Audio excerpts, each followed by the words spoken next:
Something on Titan is generating a gas that should not exist. Not might be, not possibly. It is. Right now, in the atmosphere of a moon nearly 900 million miles from the sun, something is churning out methane at a rate that should not be possible on a world this old. Sunlight annihilates the methane in Titan's atmosphere on a timescale of roughly 30 million years. Not 30 million years from now, 30 million years total, start to finish. From the moment a methane molecule exists to the moment it is torn apart and gone forever. Titan is 5 billion years old. Do that division in your head. Titan has had enough time to incinerate its entire methane supply, more than 100 times over. It should have gone dry and dead, its rivers ceasing to flow before the first bacteria ever appeared on Earth. You are looking at a world that should have exhausted its air 150 times already, and it is still breathing. Prepare yourselves. We begin. Titan is bigger than the planet Mercury. Say that sentence again and let it sit. A moon, orbiting a planet, outmeasures an entire planet of its own. It is the second largest moon in the solar system, beaten only by Jupiter's Ganymede, and for over 300 years it has been almost entirely unreadable. Now consider this. In 1655, a Dutch astronomer named Cassini-Huygens pointed a telescope he had built with his own hands at the region around Saturn. Through the glass, barely resolved, was a single point of light that did not sit still relative to the planet. Night after night he chronicled it. It moved with Saturn. It orbited Saturn. He had found a moon, and he had no possible way of knowing that he had also discovered one of the strangest chemical laboratories in the solar system. Because the moment anyone tried to look closer, the moon resisted. Every telescope aimed at Titan for the next 3 centuries revealed the same thing: a smooth, featureless orange ball. No craters, no mountains, no surface detail of any kind. A haze, thick and unbroken, sat over the entire world like a lid slammed down on evidence. That haze is not decoration. It is not a thin veil you could clear with a slightly better lens. It is a dense, churning layer of organic particles, constantly forming, constantly falling, constantly renewing itself faster than anything could see through it. Voyager flew past in 1980 and captured nothing but the same orange blur. Ground-based telescopes tried different wavelengths for decades and got fragments, hints, blurred outlines. The haze simply refused to move aside. And here is the line worth sitting with, because it captures the entire video. The atmosphere is dying in front of us, being torn apart molecule by molecule every single day, and it is still here anyway. But that was just the beginning. Picture this. Titan orbits Saturn at 759,000 miles out, while Saturn itself sits nearly 900 million miles from the Sun. Sunlight there is 100 times fainter than what falls on Earth. Surface temperature, minus 290 degrees Fahrenheit. That is not a seasonal low. That is the baseline. That is Tuesday. At that temperature, everything you know about solids, liquids, and gases gets rewritten. Consider the air. Titan's atmosphere is mostly nitrogen, laced with methane, and it is thicker than Earth's in a way that surprised the first scientists to measure it. Earth's atmosphere thins out and fades into space at about 60 miles up. Titan's atmosphere keeps going past 370 miles, 6 times higher. If you could stand on the surface, you would feel more air pressing down on you than you feel standing on a beach, on Earth, on a moon, with a fraction of Earth's gravity, under a sky the color of rust. And inside that thick air, methane is doing something no other gas does anywhere else we have found. It is doing water's job. On Earth, water runs the whole show. It evaporates off the oceans, rises, cools into clouds, falls as rain, carves rivers, fills lakes, drains back to the sea. That is the water cycle, and it shapes everything about how our planet looks and behaves. Titan runs the exact same cycle, step for step, function for function, except water was never invited. Methane evaporates off Titan's seas, rises into the cold upper air, condenses into clouds, falls as slow, drifting rain, and carves its way down through river channels back into the lakes it came from. Rain. Rivers, seas, Weather. all of it real. All of it happening right now. All of it running on a molecule you would recognize as the stuff that burns in a gas stove. which means everything solid on Titan is also wrong in the most literal sense. Bedrock on Titan is not rock. It is water ice, frozen so hard at -290 that it behaves exactly like granite, forming mountains, canyon walls, and the flat plains under the dunes. The oceans on Titan are not oceans. They are pools of liquid natural gas sitting in basins carved from that ice. Ice plays the role of stone. Gas plays the role of water. Nothing here is built from what you would expect, yet the finished structure, the rivers, the rain, the seasons, the coastlines looks almost exactly like home. That is the paradox sitting underneath everything else in this story, and we are not going to resolve it yet. A moon parked in the coldest, dimmest stretch of the inner solar system, wrapped in an atmosphere that should be a dead frozen shell, is instead behaving like a living, breathing world. Weather. Erosion. A working hydrological cycle ticking along on schedule season after season for reasons nobody has fully explained. Then came 2004. A spacecraft called Cassini rolled into orbit around Saturn, carrying something no telescope on Earth could use: radar. Radar does not care about haze or orange smog or organic particles or 3 centuries of frustrated astronomers. It sends out a radio pulse, waits for it to bounce back, and reads the shape of whatever it hit. For the first time since Huygens spotted a point of light in 1655, something was going to punch straight through Titan's veil and come back with an answer. And the answer was a shock. The radar returns started drawing a coastline, then river channels branching and narrowing the way drainage always does when liquid has been running downhill for a long time. Then dune fields, ridge after ridge stretching for hundreds of miles across the equator. Then, up near the pole, enormous dark patches with the smooth, flat radar signature of standing liquid. Titan was not a blank orange marble. It was a world with geography. Coastlines. Basins. Seas. The haze had been hiding a map the entire time, and Cassini had just torn the first real corner off it. But radar only gives you shapes. It tells you something is there. It does not tell you what it feels like to fall through that sky. And that is exactly what happened next. In January of 2005, Cassini released a small probe called Huygens, built by the European Space Agency, and let it drop toward the surface. Huygens spent 2 hours and 27 minutes falling through Titan's atmosphere, and for every second of that fall, it was measuring Temperature. Pressure. Wind, chemistry. It drifted down through layer after layer of that amber sky, transmitting data the entire way, taking pictures of a landscape no human eye had ever seen, watching dark branching channels pass beneath it that looked unmistakably like drainage systems carved by flowing liquid. Then it landed, and it kept talking for 72 minutes before its battery gave out. Those 72 minutes are still, to this day, the only ground truth measurements ever collected from the surface of Titan. Every model built since 2005, every radar interpretation, every atmospheric simulation gets checked against that one short window of real data sitting on the actual ground of another world. What Huygens found in that window mattered enormously. The landing site was scattered with rounded pebbles, smoothed and worn the way stones get worn in a riverbed on Earth, tumbled and polished by liquid moving over them again and again across a very long stretch of time. Except these were not stones in the way you would picture them. They were water ice, hard as rock at that temperature, and the liquid that had rounded their edges was not water at all. It was methane. That is the detail that mattered more than any single image Cassini's radar produced. Rounded pebbles do not happen once. They do not happen from a single flood or a lucky storm. They happen from repeated, sustained flow over and over, the same channels running wet again and again across enormous timescales. This was not a fossil. It was not the leftover scar of something that happened once, billions of years ago, and then stopped.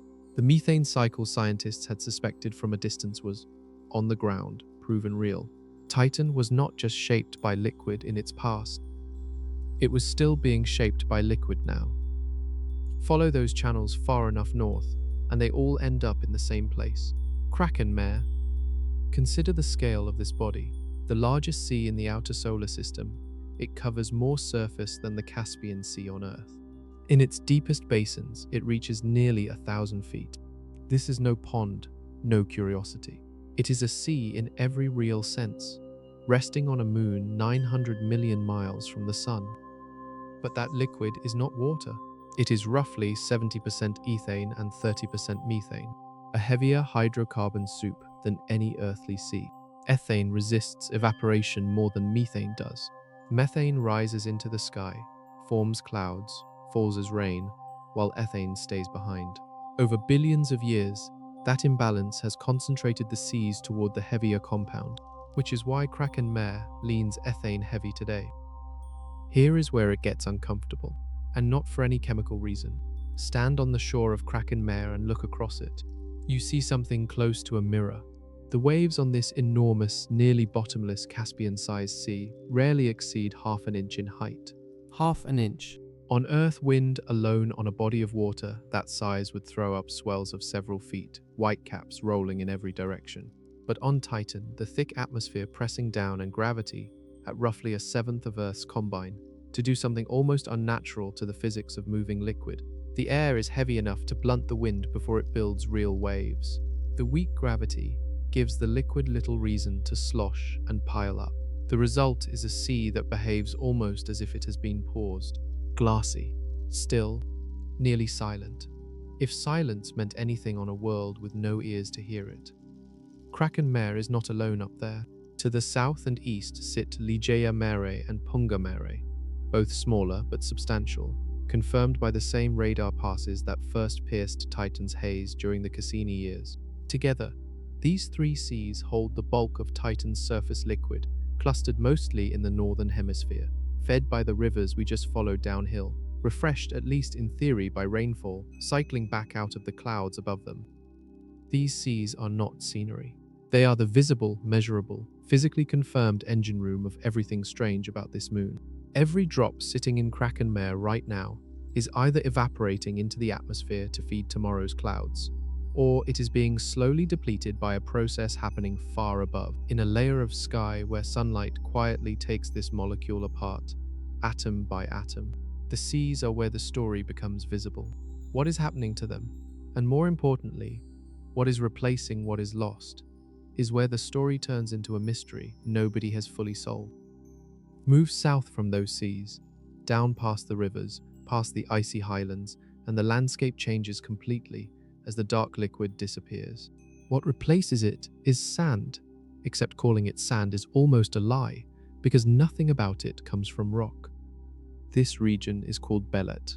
It wraps around Titan's equator in ridge after ridge of dunes, some rising hundreds of feet high, running in long parallel lines for hundreds of miles without a break. From above, it looks like a fingerprint pressed into the moon's face. On Earth, dunes like this would be ground-up quartz and feldspar from mountains worn down over millions of years. On Titan, no mineral sand blows across the equator and never has. Every single grain in Belet fell out of the sky. Here is how that happens. High in Titan's atmosphere, sunlight and radiation constantly tear nitrogen and methane molecules apart, and the broken fragments do not just drift off into nothing, they find each other bond into new heavier compounds, and keep building into longer chains of carbon, hydrogen, and nitrogen. The end result is a reddish-brown organic material scientists call tholin, a word coined for this kind of gunk produced when you run ultraviolet light through nitrogen and methane in a lab and let the chemistry cook. Tholin is a whole family of molecules, dark and waxy and endlessly varied, and it has been raining down onto Titan's surface for over 4 billion years. That rain is slow beyond anything you could picture as weather. Individual tholin particles drift down from the haze over months, not minutes, settling onto the ground as fine dark dust. Winds pick it up, move it, pile it into ridges, and over unthinkable stretches of time, those piles become the dune fields spreading across Belet today. Every dune out there is not geology as we normally mean it. It is fallout, sediment made of the sky, which makes each grain closer to a record than a rock. The tholin in any given dune ridge, formed at a specific altitude under a specific mix of sunlight and radiation, built from whatever fragments of methane and nitrogen happen to be available in the atmosphere at that moment in Titan's history. Scoop up a handful of Belet and you are not holding sand.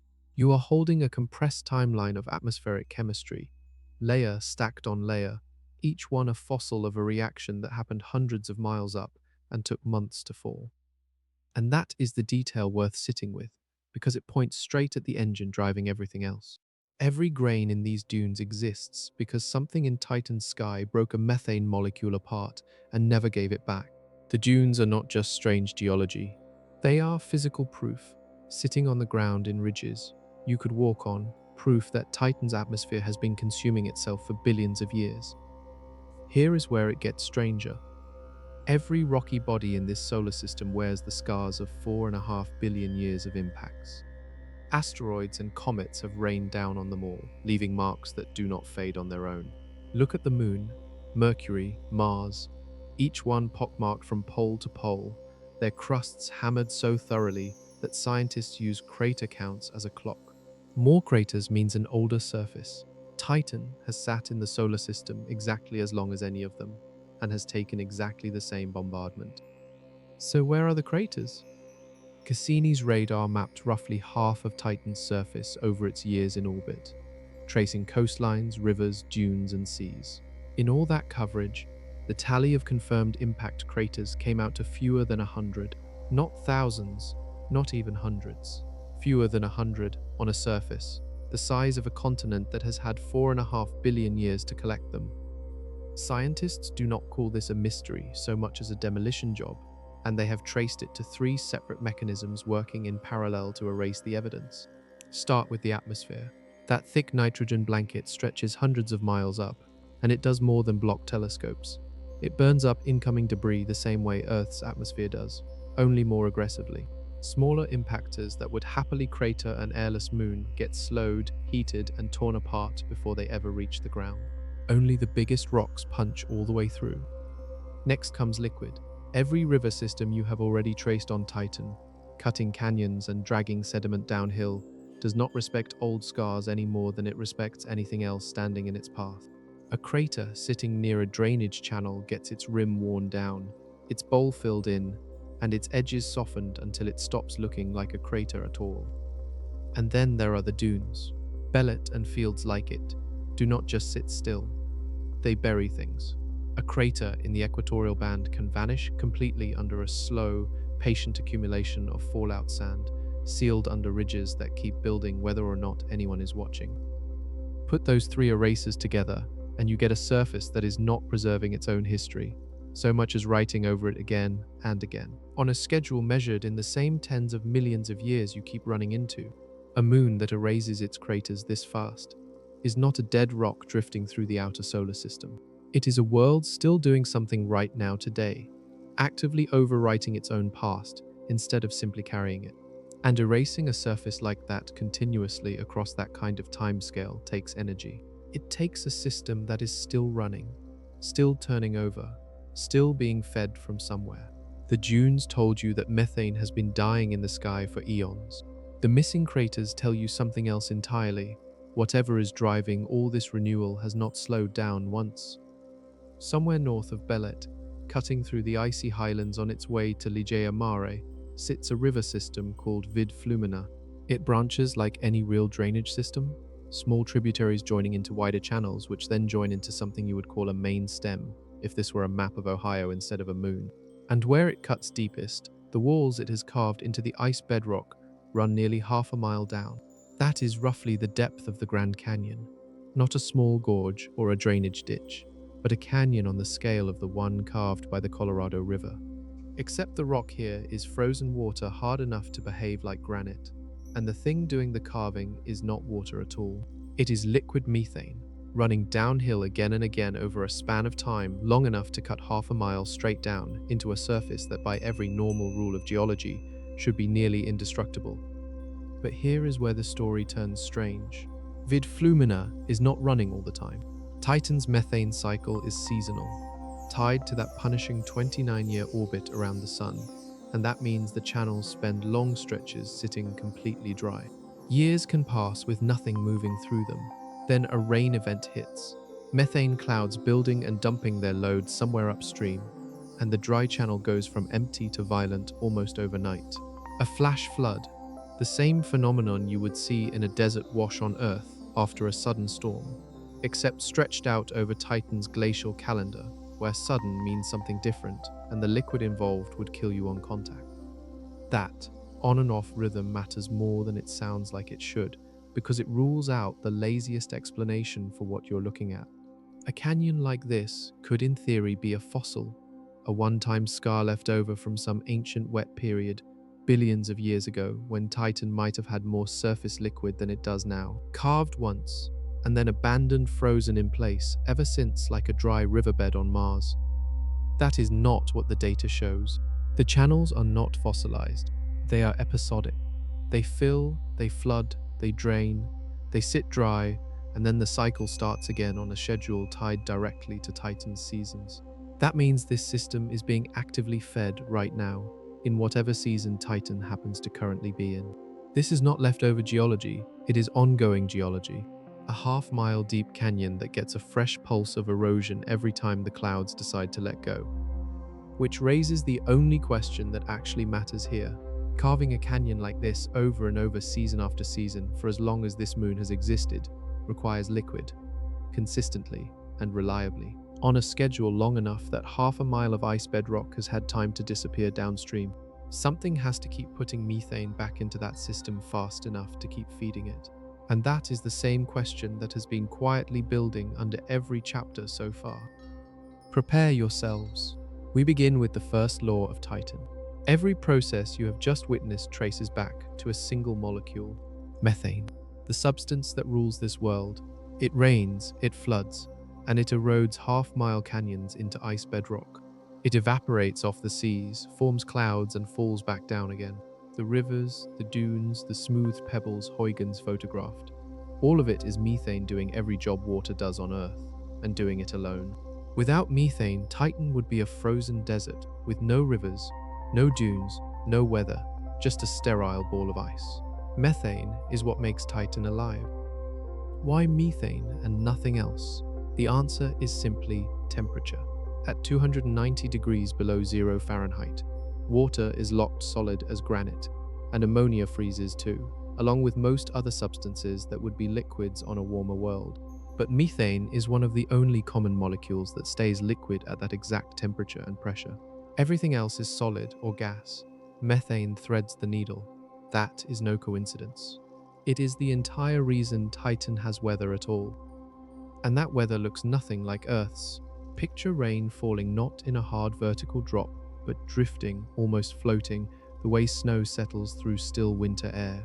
Titan's gravity is a fraction of Earth's, and its atmosphere is thick enough that methane rain descends at about a fifth the speed of rain here. It does not sting your skin or flood a street in minutes. It drifts down slowly through that dim amber sky, landing soft, more like a fine cold mist settling in than a storm arriving. This weather operates on its own timescale. Titan's seasons last decades. The rain falls slow, and the rivers carve deep over thousands of years. Follow one molecule of that rain and the entire cycle unfolds before you. It falls from a cloud, lands somewhere in the highlands, drains into a channel like Vid Flumina, gets carried downhill for miles, and empties into a sea like Ligeia Mare or Kraken Mare. There it sits until the weak sun pulls it back into vapor, which rises, cools, and turns into cloud again. Then falls, completing the loop from sea to cloud to rain to river to sea. A cycle that has apparently been running on and off for billions of years. But a loop is exactly that, a loop. It can move methane from one place to another, from sea to sky to river and back, endlessly reshuffling whatever supply already exists. What no amount of evaporation, rainfall, or river carving can ever accomplish is making more methane.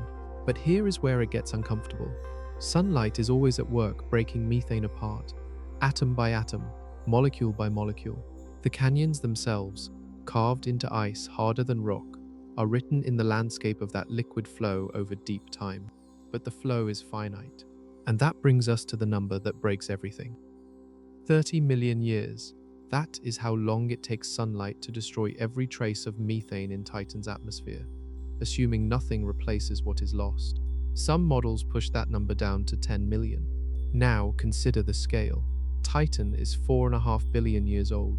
Divide one by the other, And the result is not just interesting, it is absurd. 4.5 billion divided by 30 million equals 150. Titan has had enough time to burn through its entire atmospheric methane supply 150 times over. Use the more aggressive 10 million year estimate instead, and that number climbs past 400. 30 million years is a blink in geological time, and Titan has been through 150 such blinks. The methane we see today is not ancient, but the latest refill in a long series. The atmosphere is a phoenix that has risen from its own ashes over and over again.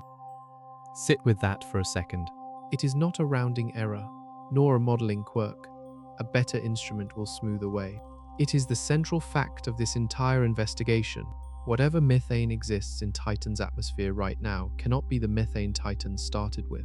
The original supply has been gone for longer than multicellular animals have existed on Earth, so something has been replacing it, not once in some ancient burst, but continuously and reliably, on a schedule fast enough to keep pace with a destruction process that never stops running for 4.5 billion years. Where is that methane coming from? That question is now the only one that matters. The answer is found in the mechanism itself. Consider what happens at the molecular level. Sunlight hits a methane molecule high in Titan's atmosphere. Methane is one carbon atom bonded to 4 hydrogen atoms. A simple, stable little structure. Ultraviolet light carries enough energy to break that structure apart, but it does not shatter the whole molecule. It knocks off exactly 1 hydrogen atom. That hydrogen atom is now a fugitive with no home. What is left is a fragment called a methyl radical. 3 hydrogens still clinging to the carbon. 1 bond left wide open and hungry for something to grab onto.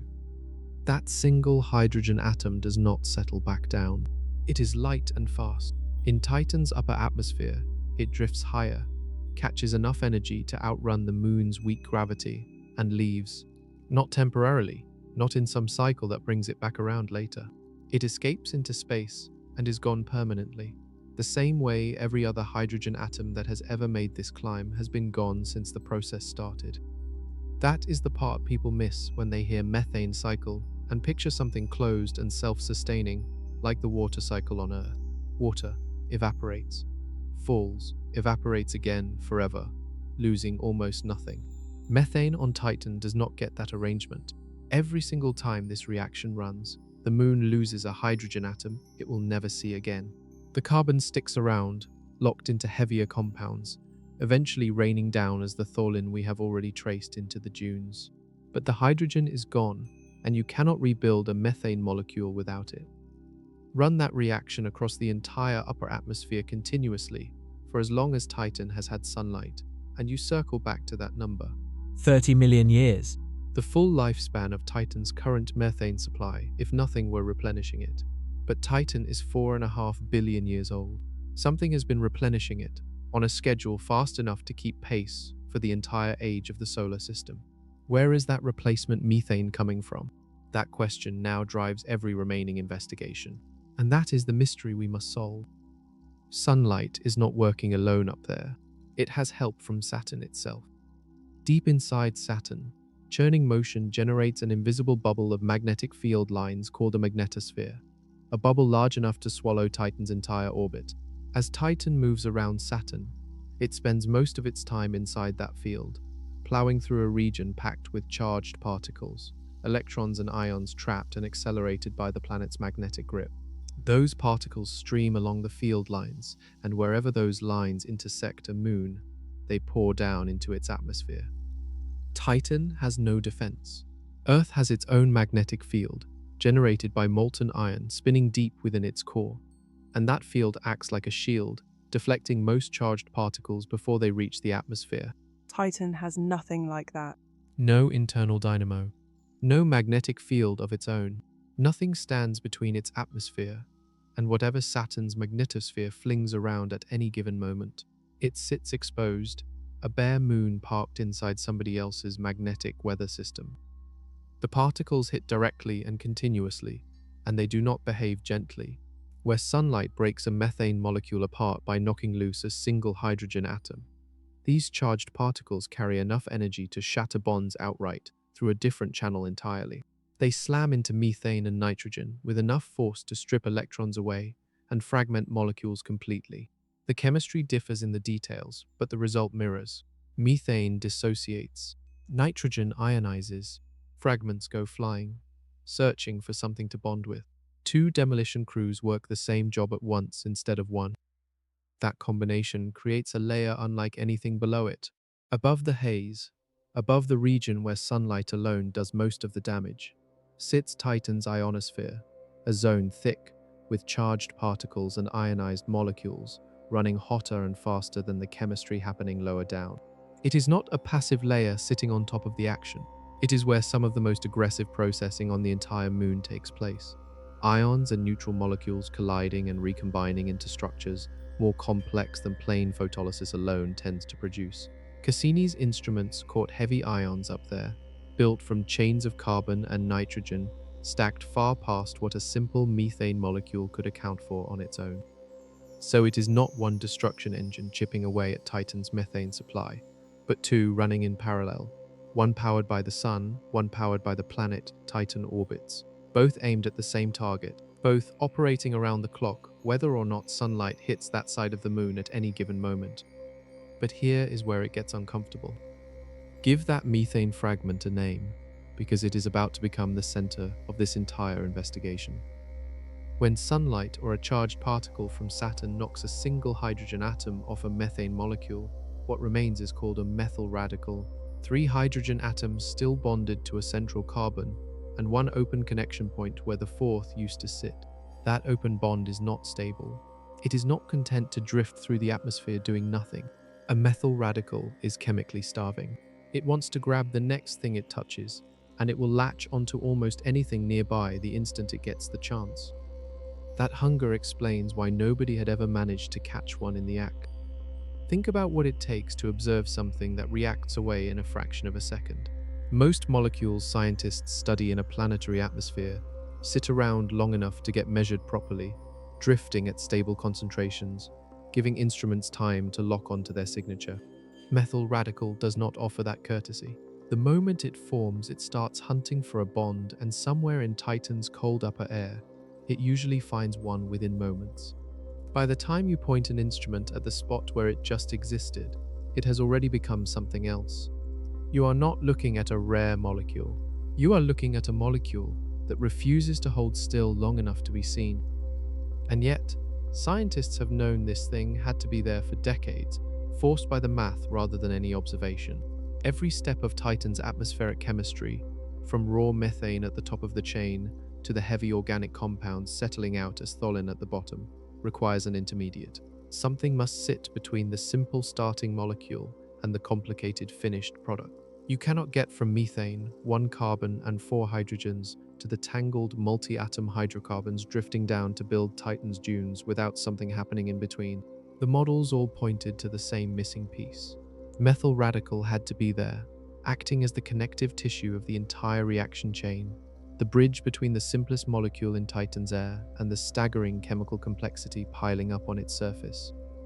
For decades, that bridge existed only on paper.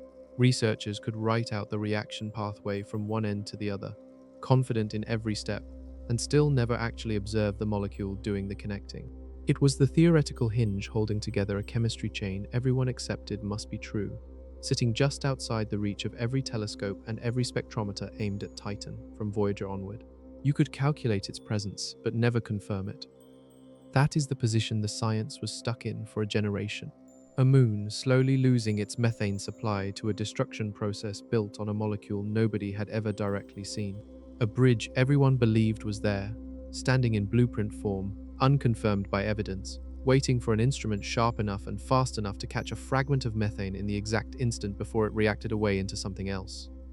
That instrument was about to get its shot, and what it found would turn a decades-long theoretical hunt into a confirmed detection, sitting right where the models had always said it should be. Point a telescope at Titan from Earth, and you are fighting a battle before the light even gets there. James Webb does not have that problem because it sits roughly 1 million miles from Earth, parked well outside our own atmosphere, and in November of 2022, its team aimed 2 instruments at a target 886 million miles away. The instruments were NIR-SPEC, Webb's near-infrared spectrograph, and MIRI, its mid-infrared instrument.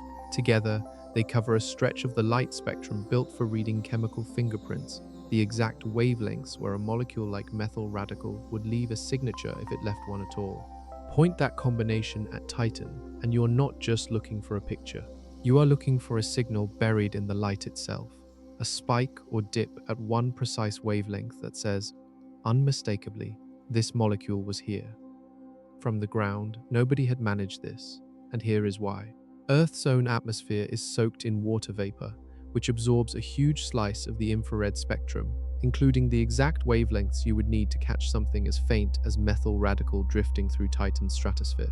Every ground-based telescope ever aimed at Titan has had to shoot through that same interference, a haze of its own sitting on top of the haze already wrapping the target. You can get useful data that way, but you cannot get a clean read on a molecule this faint and this short-lived, meaning the telescope has to be somewhere, water vapor is not, and Webb sits in exactly that kind of somewhere. MIRI is the instrument that actually did the work, and the way it is built matters. Instead of measuring one point of light at a time, MIRI carries something called an integral field unit, a system that slices the incoming light from the entire field of view into narrow strips, and feeds every strip into the spectrograph at once. That means the instrument is not recording a single spectrum for Titan as a blurry dot.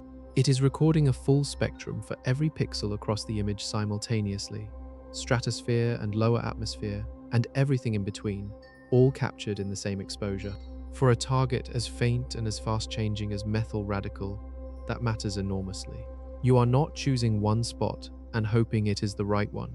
You are reading the chemistry of the whole scene at once, letting the data tell you where the signal actually lives. None of that works unless the detector itself is cold, and MIRI's sensors sit near 7 degrees above absolute zero, cooled that far down, because any warmth in the instrument generates its own faint infrared glow, noise that would drown out a signal, this small before it ever reached the mirror. Getting a piece of hardware sitting close to the sun's warmth, riding on a spacecraft 1,000,000 miles from Earth down to 7 Kelvin, and holding it there is its own engineering achievement. One most people never hear about because it does not produce a picture, only the silence that lets a picture happen. Now, the team did not just point MIRI and hope. They tuned the entire observation around one number, 16, 5 microns. The exact wavelength models predicted methyl radical would leave its mark. Every calibration, every choice of wavelength, the specific detector settings were all calibrated in advance to squeeze the maximum possible signal-to-noise ratio out of that one narrow slice of the spectrum. Because a molecule this faint does not give you a second chance to widen the search after the fact. The sensitivity required here is not a small ask. Methyl radical does not sit around at a stable concentration, waiting patiently to be measured. It reacts away almost the instant it forms, which means whatever signal it leaves behind is faint to begin with, and gone almost as fast as it appears. Catching that kind of fingerprint from 886 million miles out demands an instrument built to hear a whisper in a room full of noise at a level of precision no prior telescope, ground-based or orbital, had ever been able to deliver for this specific target. That is what made the November observation different from every Titan observation that came before it. The team was not running a general survey, hoping to stumble onto something interesting in the data. They were hunting one specific molecule that had existed only in equations and reaction models for decades, the missing link everyone believed had to be there and nobody had ever actually seen. Every calibration, every wavelength choice, every second of exposure time was built around catching methyl radical in the act, somewhere in that thin stratospheric band where sunlight and Saturn's radiation do their damage. They pointed the mirrors, collected the light, and ran it back to Earth, starting to process the spectrum, looking for one narrow signature in a sea of data. The exact print a hydrogen-starved fragment of methane would leave if it happened to be caught mid-reaction fractions of a second from disappearing into something else entirely. What came back stopped them cold. But here is where it gets uncomfortable. MIRI had found it, buried in the mid-infrared spectrum, sitting exactly where the models said it should be, a narrow, distinct spike at a wavelength that matched nothing else in Titan's atmosphere except one molecule, methyl radical, sitting in the stratosphere, confirmed. Not suspected or inferred, but confirmed the way scientists actually use that word, a much higher bar than it sounds like. In practice, a detection like this does not come from a single interesting blip. The spectral feature has to show up cleanly at the precise wavelength predicted by the physics of the molecule itself, strong enough to rule out noise, and it has to survive every reasonable alternative explanation the team can throw at it. They check instrument calibration, whether some other compound could be mimicking the same signature by coincidence, and the strength of the signal against what the models predicted a real detection should look like. Not just whether something showed up, but whether it showed up the right way, at the right intensity, in the right place. Only when every one of those checks comes back clean does a team stand behind the word definitive. That word is not a hunch dressed up as a headline. It is the last box checked on a list built specifically to keep hunches out of the announcement. That box got checked. Methyl radical sitting in Titan's stratosphere, exactly where decades of theoretical chemistry said the bridge molecule had to be. Now sit with what that confirms. It is enormous. This is not a molecule that formed once, got trapped, and has been sitting there since some ancient burst of activity billions of years ago. Methyl radical does not work that way. It reacts away in fractions of a second, and finding it at all means the reaction that produces it, sunlight and charged particles tearing hydrogen off methane, is happening right now continuously, in the exact stratospheric layer Webb was pointed at during that observation. The destruction pathway is not a historical process anyone had to take on faith. It is live, running today, the same way it was running a year ago, and the same way it will be running tomorrow, an active chemical process caught directly in the middle of doing its work. That should have been the resolution: confirm the mechanism, close the loop, move on to the next question. But instead, the detection came with a complication nobody had fully planned for.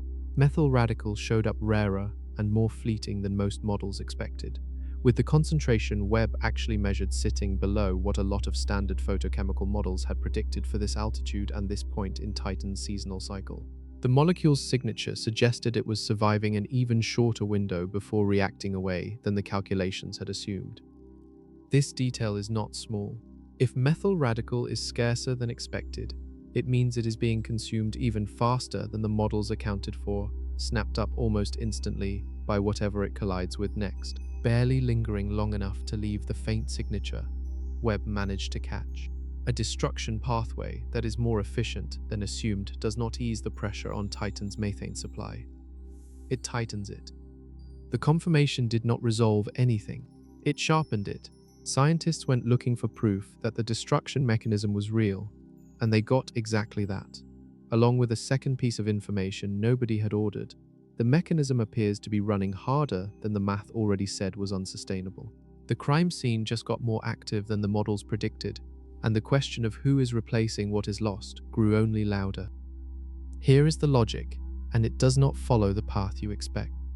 Confirming a mechanism normally settles the question. You suspect a process, you find direct evidence it is real, and the mystery shrinks. With Titan, the mystery grew instead. Confirming that methyl radical exists there, that the moon's destruction pathway is live and running today, should have shrunk the problem. It did not. The confirmation made it worse. There is no room left to argue that the destruction might be slower than the models predict, or that some early calculation overstated the loss rate. The molecule is there. The reaction is happening, and it unfolds at a pace the models did not fully anticipate. Consider what a scarcer than expected methyl radical signal actually implies. A molecule that reacts away before you can catch much of it points to an aggressive process, not a gentle one. Every methyl radical that forms and instantly bonds with something else is a methane molecule that has already lost its fight to survive. If the concentration Webb measured came in thinner than predicted, the simplest explanation is that the molecules getting broken apart are being processed and consumed faster than anyone built into the equations. Not that fewer methane molecules are being broken apart in the first place. The methane feeding this reaction does not linger and burns through efficiently, converted and gone before it has any chance to pile up. And that pattern is not isolated to one measurement. Every fresh look at Titan's upper atmosphere chemistry, every updated model, every follow-up check on the destruction rate, keeps landing on the same conclusion. The atmosphere is losing methane right now, in real time, not as some slow background process ticking along at a pace nobody needs to worry about. Bleeding is the right word for it, a wound that does not close, working continuously whether or not anyone happens to be watching that side of the moon at a given moment, which makes what is sitting on the surface almost impossible to square with what is happening in the sky above it. The seas are full. Kraken Mare still spans an area larger than the Caspian, and still holds a volume of liquid that dwarfs anything reasonable for a supply this actively under attack. The clouds Webb photographed were bright, structured, clearly active weather systems building and shifting the way real storms do, nothing faint or occasional about them.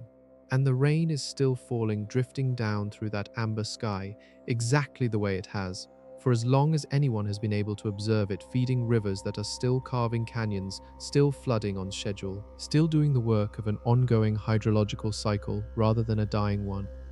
None of that fits a system that should have run dry 150 times over.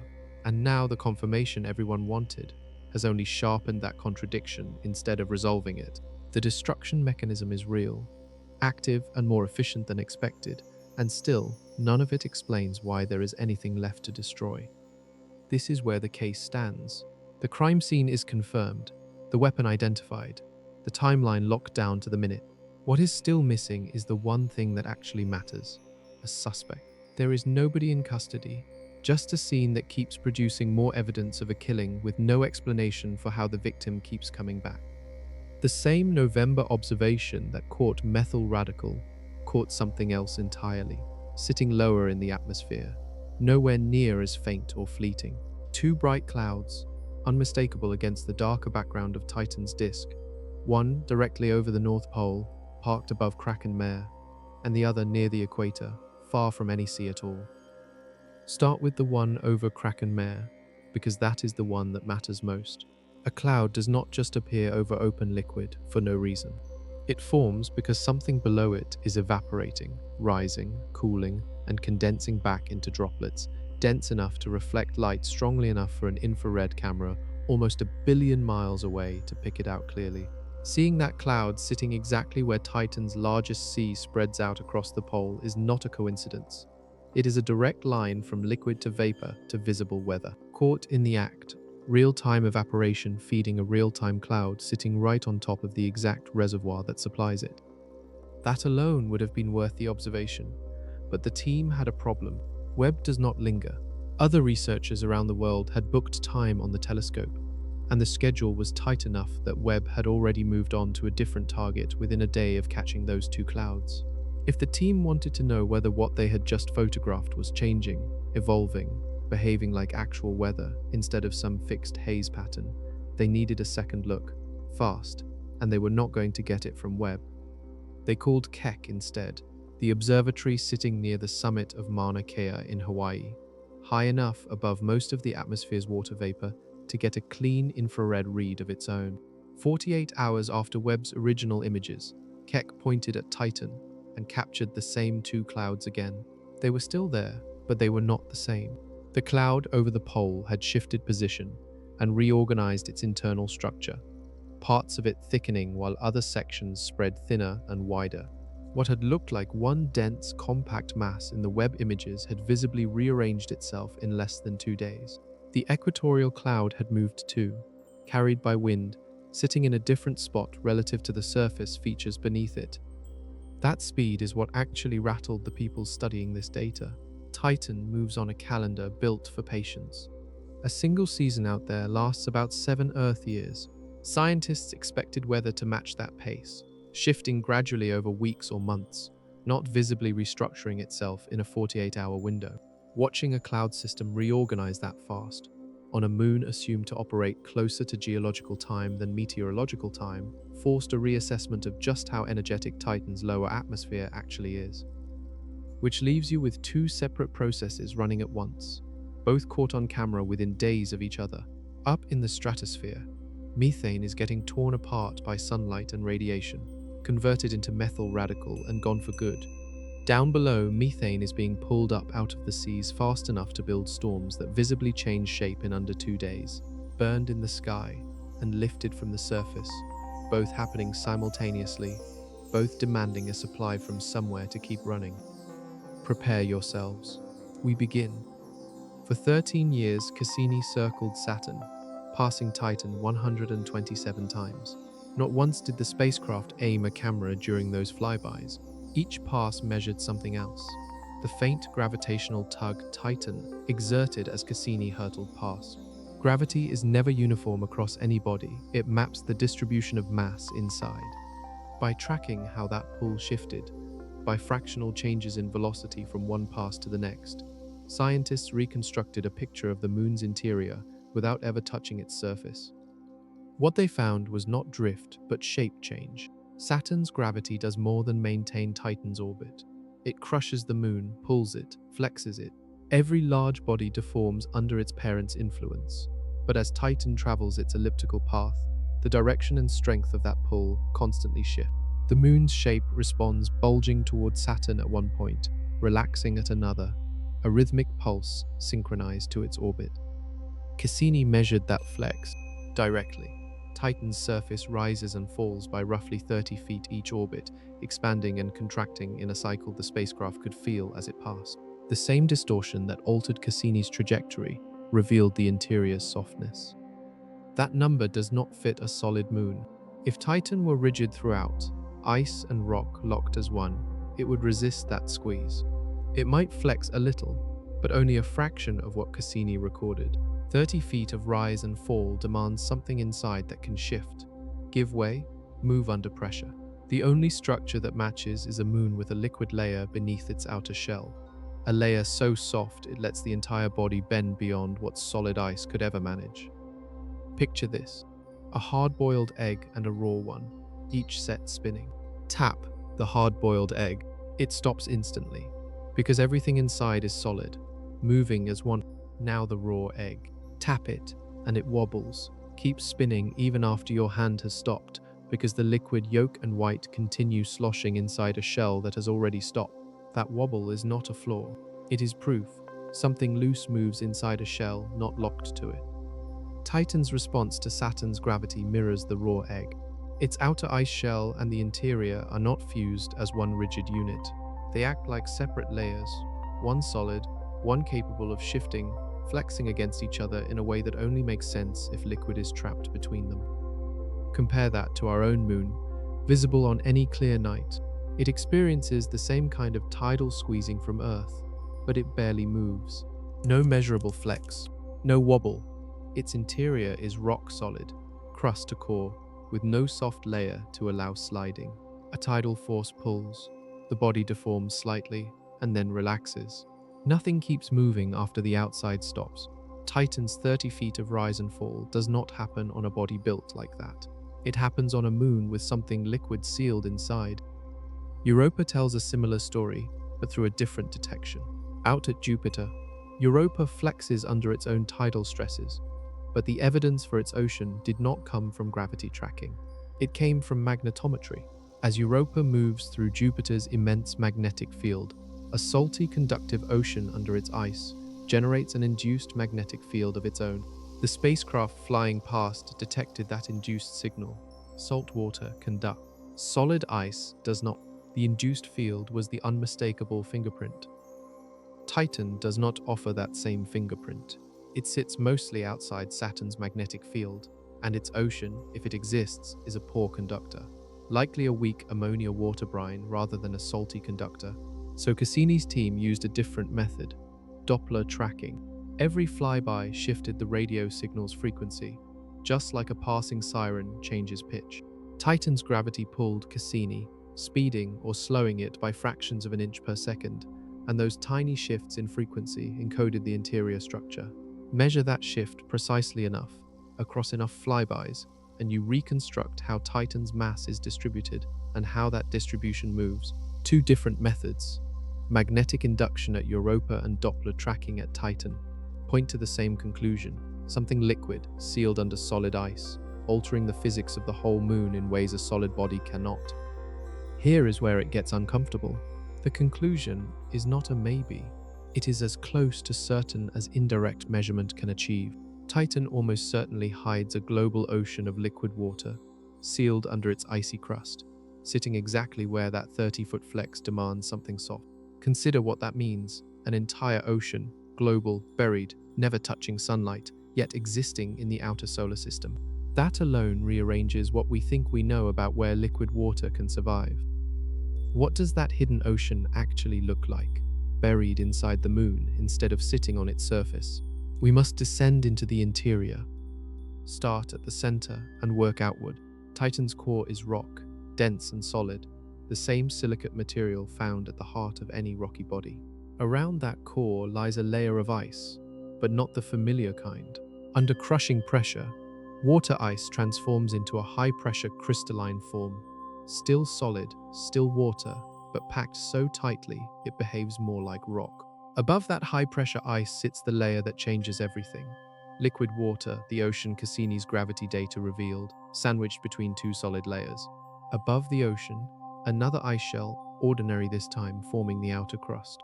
And above all, the surface, the hydrocarbon seas and organic dunes we have already crossed in this investigation. Rock. High-pressure ice, liquid ocean, outer ice shell, surface, a moon built in nested layers, with the layer that matters most buried in the middle, untouched by sunlight, sealed from every telescope ever aimed at Titan. A moon built like a cosmic matryoshka doll, layer within layer, the vital secret tucked in the center. The obvious question, how does that middle layer remain liquid? Water freezes solid at temperatures far below those found this deep inside an outer solar system moon. Titan's interior has no natural warmth to keep pure water from freezing completely. The answer is ammonia. Mixed into the ocean as an impurity, it changes the rules. Ammonia lowers water's freezing point dramatically, the same principle that makes salt work on icy roads, but here it is not a light dusting. It is baked into the ocean's chemistry from formation. A water-ammonia mixture stays liquid at temperatures that would freeze plain water solid. That shift is likely the only reason this ocean exists as liquid, rather than another indistinguishable layer of ice. The depth estimates carry real uncertainty, but the ranges are not small. The outer ice shell, the barrier between ocean and surface, is estimated at several dozen to over 100 miles thick, depending on the model and the region measured. Below that shell lies the ocean itself. Its exact depth remains an open question, poorly constrained by the gravity data that revealed its existence. None of this remains liquid for free. Something must generate heat down there, billions of years after Titan formed and should have cooled entirely. That heat comes from the rocky core, radioactive elements decaying slowly, releasing energy as they do inside every rocky body. It is not a dramatic source. It is slow, steady, low-grade warmth, but sustained over 4.5 billion years, it has been enough to keep that ammonia-laced ocean from freezing solid. A slow-burning fire deep in the core, steady enough to preserve the ocean across deep time. This makes the buried ocean a serious candidate, a genuine reservoir of liquid, sitting exactly where this investigation needed to look. But flag this now, before the case gets built further. An ocean sealed under 100 miles of ice does not, by itself, explain how methane gets from that liquid layer through solid crust into the sky above. The ocean might be the reservoir. It cannot be the whole mechanism. Deep beneath Titan's frozen crust, an ocean sits trapped under 100 miles of ice. It needs a way out. On Earth, volcanoes handle that job, molten rock forcing its way through cracks and erupting as lava. Titan has no molten rock near its surface. What it does have is something scientists call cryovolcanism, a cold version of the same idea. Instead of magma, a slush of water, ammonia and methane pushed up from below, erupting not as fire but as freezing mud, spilling out and hardening solid the instant it hits Titan's surface temperature. Cassini spent years searching for signs of this process, and it found something that still divides the scientists who study the data. A region called Sotra Facula appeared in the radar as one of the strongest candidates on the entire moon. Closer inspection sharpened the case. A dome rises above the surrounding terrain, roughly 1,000 meters tall, standing clearly against the flatter ice plains. Right next to that dome sits a deep pit, a depression that looks, in shape and proportion, like a caldera left behind after material drained from underneath. That pairing, a raised dome next to a sunken pit, is exactly the combination you would find at a volcanic center on Earth, where magma pushes up to build a mound and then withdraws, leaving a collapsed basin beside it. Branching away from that central pair, Cassini's radar captured channels that carry material outward from the dome and pit, thin trails spreading across the ice as if something oozed from the center and flowed downhill before freezing hard. For any of that to happen, something inside Titan needs to stay warm enough, long enough, to keep pushing material upward instead of letting everything freeze solid.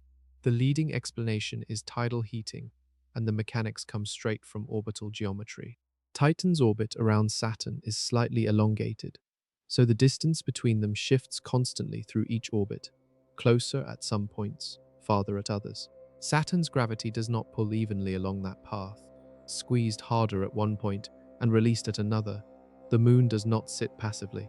It flexes once per orbit, and that repeated flexing generates friction deep inside the interior, the same way bending a piece of metal back and forth heats it up in your hands. Friction generates heat, and over billions of years of that same squeeze and release cycle, the effect compounds. This exact mechanism drives Jupiter's moon Io, the most volcanically active body in the solar system, its surface constantly resurfaced by tidal eruptions without any internal radioactive heat required. Titan's version is far gentler than Io's violent extreme, but the same basic physics apply. Enough steady flexing, sustained long enough, could keep pockets of Titan's interior soft and warm enough in places to force water and ammonia up through weaknesses in the crust, rather than freezing everything into one inert shell. That is the case for the prosecution. But here is where it gets uncomfortable. Nobody has ever caught Titan in the act. Not once. Across 13 years and 127 flybys, Cassini never directly observed an eruption happening. No plume caught mid-burst. No fresh deposit confirmed to have formed during the mission itself. Everything scientists point to as evidence, the dome at Sotra, the pit beside it, the flow-like channels nearby, is inferred from shape and structure rather than watched in motion. Shape alone does not settle the argument. Domes and pits can form other ways. Erosion working on ice over long stretches can carve structures that resemble volcanic terrain without any eruption ever involved, slowly wearing a basin into shape through nothing more dramatic than exposure and time. Tectonic stress, ice shifting and cracking under pressure without ever melting, can produce raised and sunken terrain that looks from orbit remarkably similar to what a cryovolcano would leave behind. Some researchers studying the Sotra data have argued the dome could be a block of ice pushed upward by crustal stress rather than erupted material, and that the branching channels nearby could be old drainage features carved by methane rain long before or after whatever formed the dome and pit, rather than flows tied to the same event. Nothing about Sotra facula rules those alternatives out. So this suspect stays exactly where the evidence leaves it, physically plausible, backed by circumstantial evidence strong enough that researchers keep returning to it by name, paper after paper, yet still completely unconfirmed as an actual methane delivery system. Cryovolcanism could be the mechanism hauling ocean water and methane up through Titan's crust right now, feeding the atmosphere from below the way the isotope data demands. Or it could be a story built on features that erosion and tectonics can explain just as easily without any liquid ever reaching the surface. The case file on this one stays open, no closer to resolution than the day Cassini first sent the images home. The second suspect does not erupt. It waits. Consider a cage built out of water molecules locked together in a rigid lattice, with a single methane molecule trapped inside each cell of that structure. That is a clathrate, not a mixture, not methane dissolved into ice like sugar into water, but a literal cage where water molecules bond into a specific geometric shape around a guest molecule sitting trapped in the middle.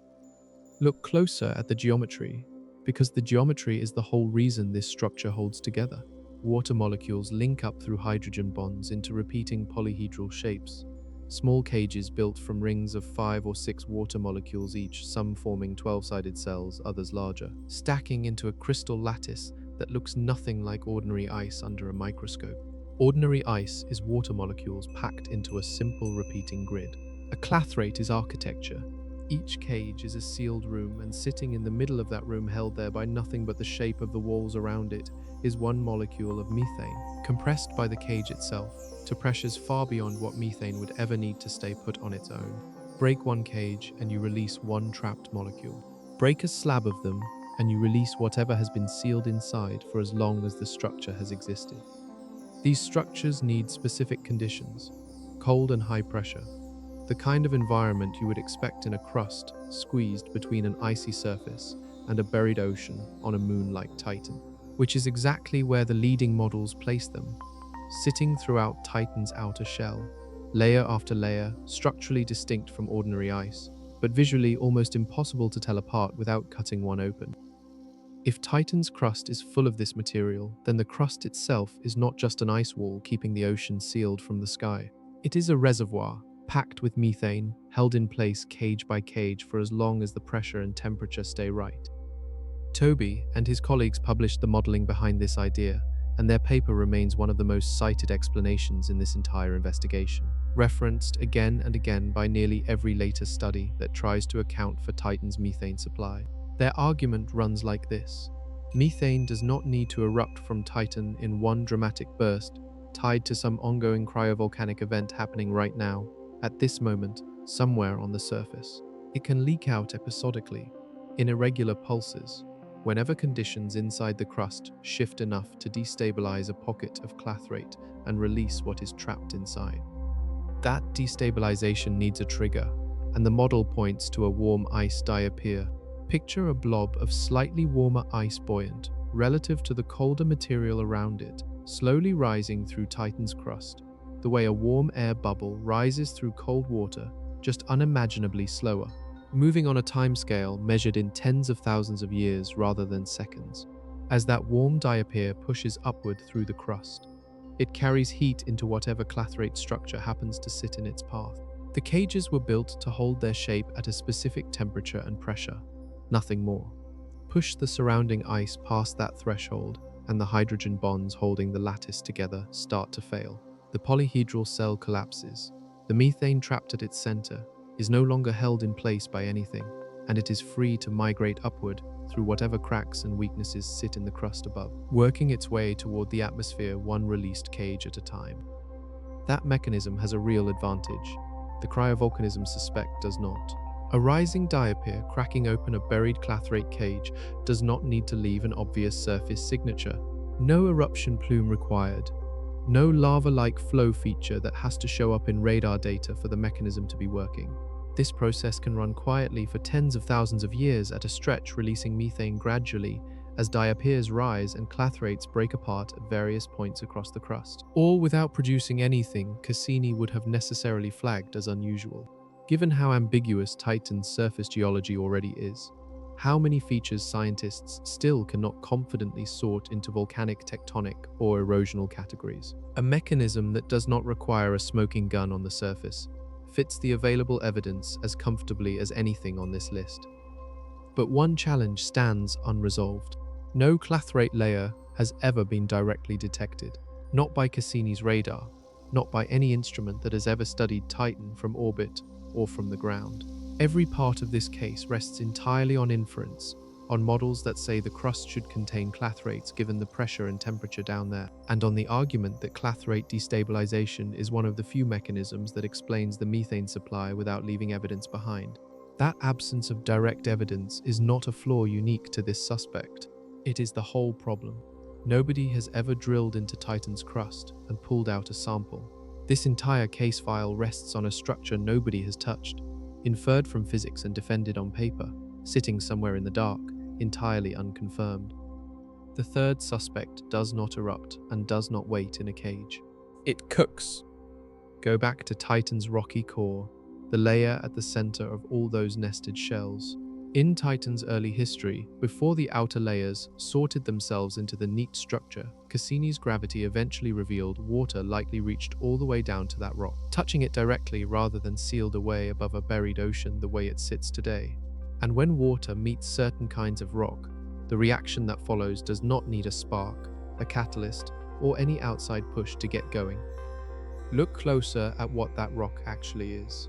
Titan's core almost certainly formed from the same silicate material found in rocky bodies throughout the solar system, rich in olivine and pyroxene minerals loaded with iron and magnesium locked into a crystal structure. Put water in direct contact with olivine, and the mineral does not just sit there getting wet. It reacts. Water molecules split apart, and the oxygen atoms bind straight into the mineral lattice, prying the iron and magnesium loose and rebuilding the whole structure into something new. That new mineral is serpentine, greenish, soft, and named for the snakeskin texture it leaves behind on Earth wherever this reaction has run its course. Iron in its reduced form does not stay idle either. It grabs electrons from the water molecules being broken apart, and that electron transfer is what strips hydrogen off the water in the first place. The hydrogen has nowhere built into the new mineral structure to go, so it escapes as a gas bubbling free from a reaction happening entirely in the dark, entirely without help, driven by nothing more than rock and water sitting next to each other under pressure. This is not a hypothetical pathway. It is a documented, measured reaction, studied for decades in rock formations all over Earth, running today on our own ocean floor wherever seawater percolates down into mantle rock, exposed at spreading ridges. Once that hydrogen is loose, it does not sit around being satisfied. It is chemically restless, hunting for something with carbon in it to bond with, and Titan's early interior almost certainly had exactly that sitting around left over from formation. Carbon monoxide and carbon dioxide trapped in the ice and rock that built the moon in the first place. Bring hydrogen and carbon monoxide together under the right pressure and temperature, with iron-bearing minerals acting as a natural catalyst, and you get a reaction called Fischer-Tropsch synthesis. Carbon and hydrogen link up step by step, building methane first and then longer chains beyond it. Ethane, propane, hydrocarbons assembled directly from the simplest possible ingredients. This is not exotic chemistry invented to patch a hole in the story. It is the same basic industrial process refineries on Earth have run for decades to manufacture synthetic fuel out of raw gas, except here it would have been running underground unsupervised inside a moon nobody had discovered yet, for as long as water kept finding fresh rock to react with. But timing becomes the problem, and it is not a small one. This entire mechanism depends on water actually touching rock directly, with nothing solid sitting between them. That condition almost certainly only held during Titan's early history, in the window right after formation, before the interior had time to sort itself into the layered structure Cassini's gravity data revealed. Picture that early moon as a rough mix, rock and ice and water not yet separated into neat shells, water free to seep into contact with fresh silicate surfaces wherever it could reach them. Serpentinization would have run hardest in that window, hydrogen bubbling loose, Fischer-Tropsch chemistry stacking carbon and hydrogen into methane molecule by molecule while the mixture was still unsorted. That window closed. As Titan's interior settled under its own weight and heat, the pieces separated by density the way any planetary body eventually does. Rock sank to the center. Water rose above it. And crucially, once pressure at that depth grew large enough, a layer of high-pressure ice crystallized directly on top of the rocky core, wedging itself physically between the core and the liquid ocean sitting above it. That ice layer is not a minor obstacle. It is a solid barrier, and once it locked into place, direct contact between water and rock ended. No more fresh olivine surface for water to touch. No more hydrogen bubbling loose from a reaction that needs that contact to run. Whatever serpentinization Titan ever managed happened in a chapter of its history that has been closed for billions of years. Serpentinization has real weight as a suspect, and none of what follows changes that. It is not theoretical chemistry cooked up to explain an awkward gap. Scientists have studied it thoroughly here on Earth. The reaction pathway is well understood step by step, and it fits comfortably inside the rocky core model Cassini's gravity already supports. Nothing about invoking this process requires stretching the physics past what has already been confirmed in our own oceans. But none of that answers the question this investigation actually needs answered. Serpentinization explains where methane might have originally come from, deep in Titan's past, back when water and rock could still touch directly before the high-pressure ice sealed them apart. It does nothing to explain why methane is still arriving in the atmosphere today, sourced from an isotopic signature that reads as recent rather than primordial. A reaction that stopped running billions of years ago cannot be responsible for gas that shows every sign of having been delivered far more recently than that. For serpentinization to matter to this investigation at all, it needs something bolted onto it entirely, some separate delivery system capable of taking methane manufactured in that ancient window and storing it, moving it, pushing it up through the crust and into the sky on a schedule that keeps pace with destruction happening right now. The fourth suspect is the newest name added to this case file, and it does not involve water at all. The idea starts with material Titan has carried since the moment it formed. Deep inside the moon, mixed into rock and ice that came together billions of years ago, sits primordial organic matter, carbon-rich material locked into the interior from the very beginning, long before any atmosphere or surface chemistry added more. That material has been sitting down there ever since, buried under everything else, and largely ignored by earlier models that focused on water-rock reactions or trapped gas instead. The newest hypothesis argues that this old carbon has not been inert this entire time because given enough heat it breaks down, and when organic material decomposes, methane is one of the things it releases. Recent laboratory work pushed this idea from a passing comment into something researchers now treat seriously. A team took organic material built to simulate what sits buried in Titan's interior, the kind of carbon-rich residue that would have been mixed into the moon's rock and ice from the very start, and loaded it into a sealed vessel under controlled laboratory conditions. Then they simply applied heat and watched what came out. At roughly 250 degrees Celsius, the material started releasing methane, along with a handful of other volatile compounds riding along with it. That is not an exotic temperature by planetary standards. It sits well within the range plenty of rocky interiors reach without any runaway thermal event. And the experiment needed nothing exotic to make that happen. No extreme pressure squeezing the sample. No rare mineral acting as a catalyst to kick the reaction into gear.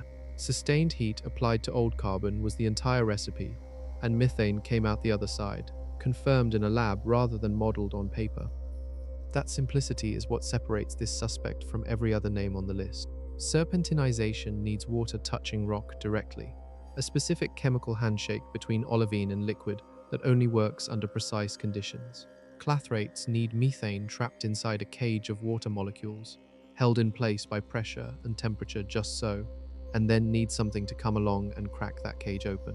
Cryovolcanism needs an entire plumbing system, heat rising through the crust, pressure building, a fracture wide enough for slush to punch through miles of ice and reach the surface. Each of those suspects depends on a sequence of parts working together in order, and one step failing breaks the whole chain. Cooking ancient organics does not ask for any of that. No ocean crust interaction required. No lattice of ice molecules trapping gas at exactly the right depth. No eruption punching through miles of frozen crust. Just heat, sitting somewhere in Titan's interior, working on carbon that has been there since the moon first came together. Fewer moving parts than anything else in this investigation, which is exactly why it gained attention as fast as it did once the lab results came back.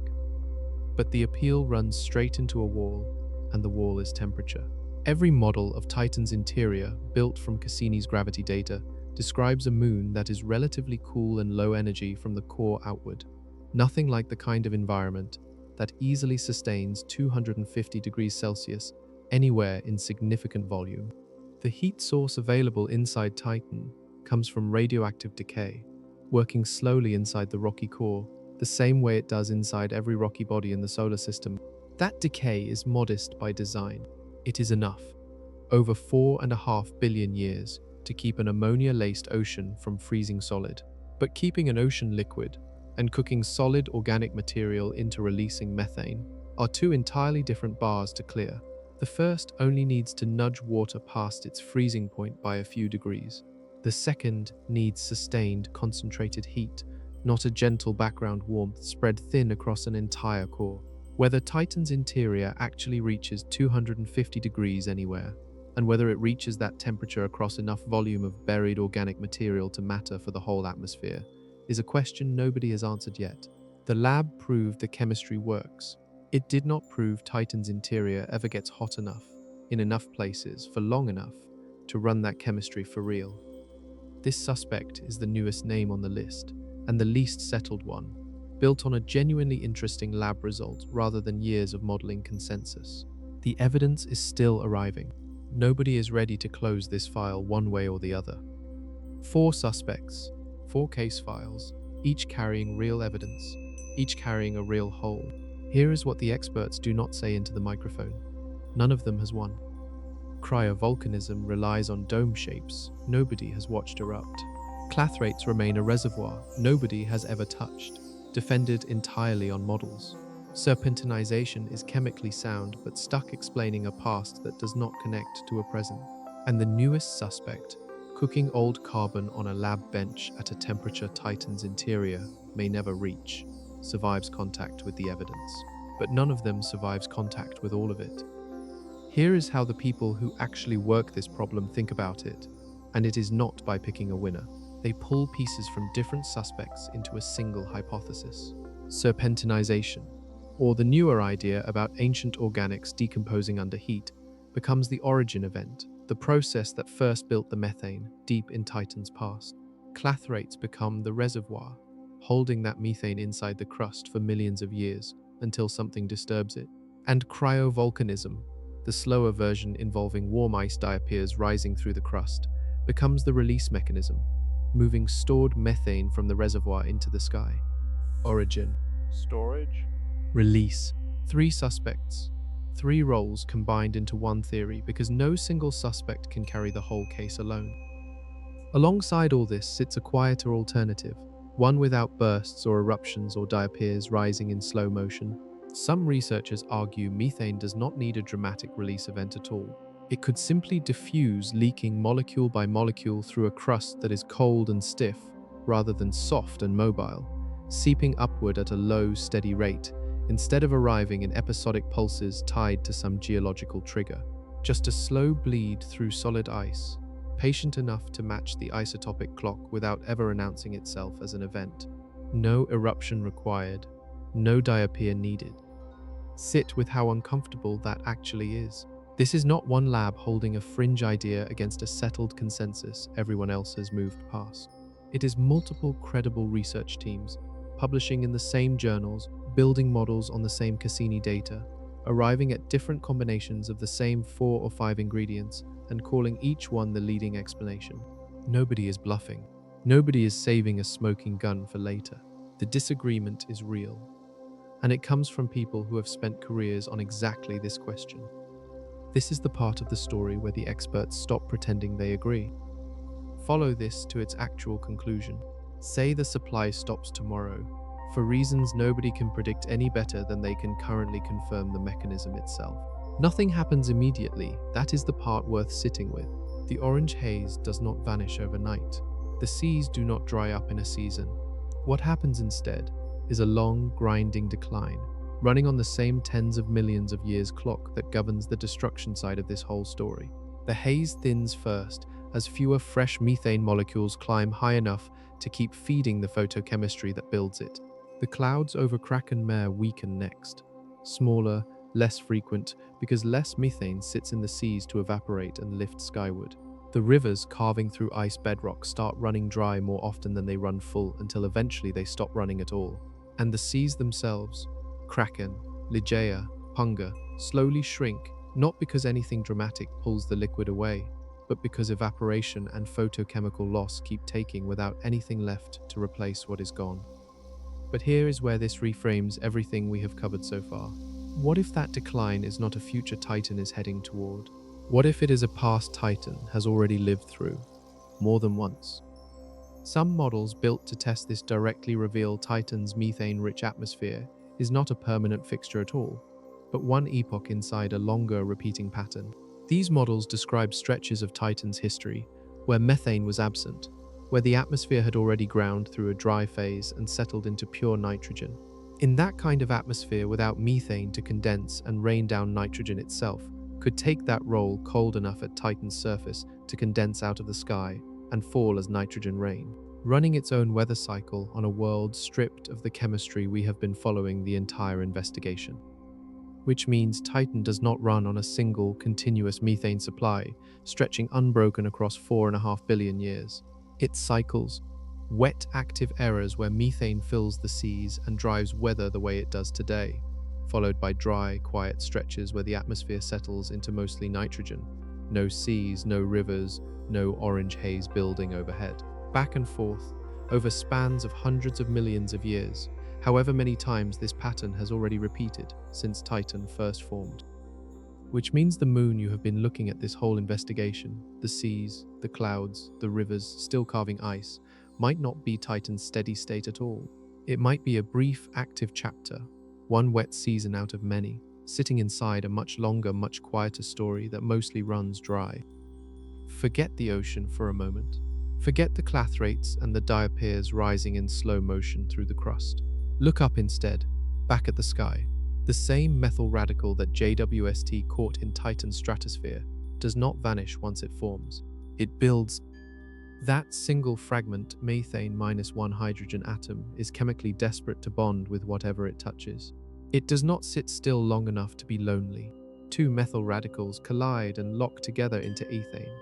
The next rung up the ladder, ethane keeps climbing, some of it torn apart again by the same sunlight and radiation, reassembling into acetylene, into ethylene, into propane, into chains of carbon and hydrogen growing longer and heavier with every collision. What started as the simplest possible molecule, 4 hydrogen atoms wrapped around 1 carbon, ends up as a whole family of compounds, each one a slightly more complicated version of the last. All of it descended from that same initial break. This chemistry does not happen in one place. It happens in layers, stacked altitude bands running from the top of Titan's atmosphere down toward the surface, each one doing a different piece of the job. High up, near where sunlight first makes contact, the chemistry stays simple. Methane breaking into fragments, fragments recombining into the first tier of new molecules.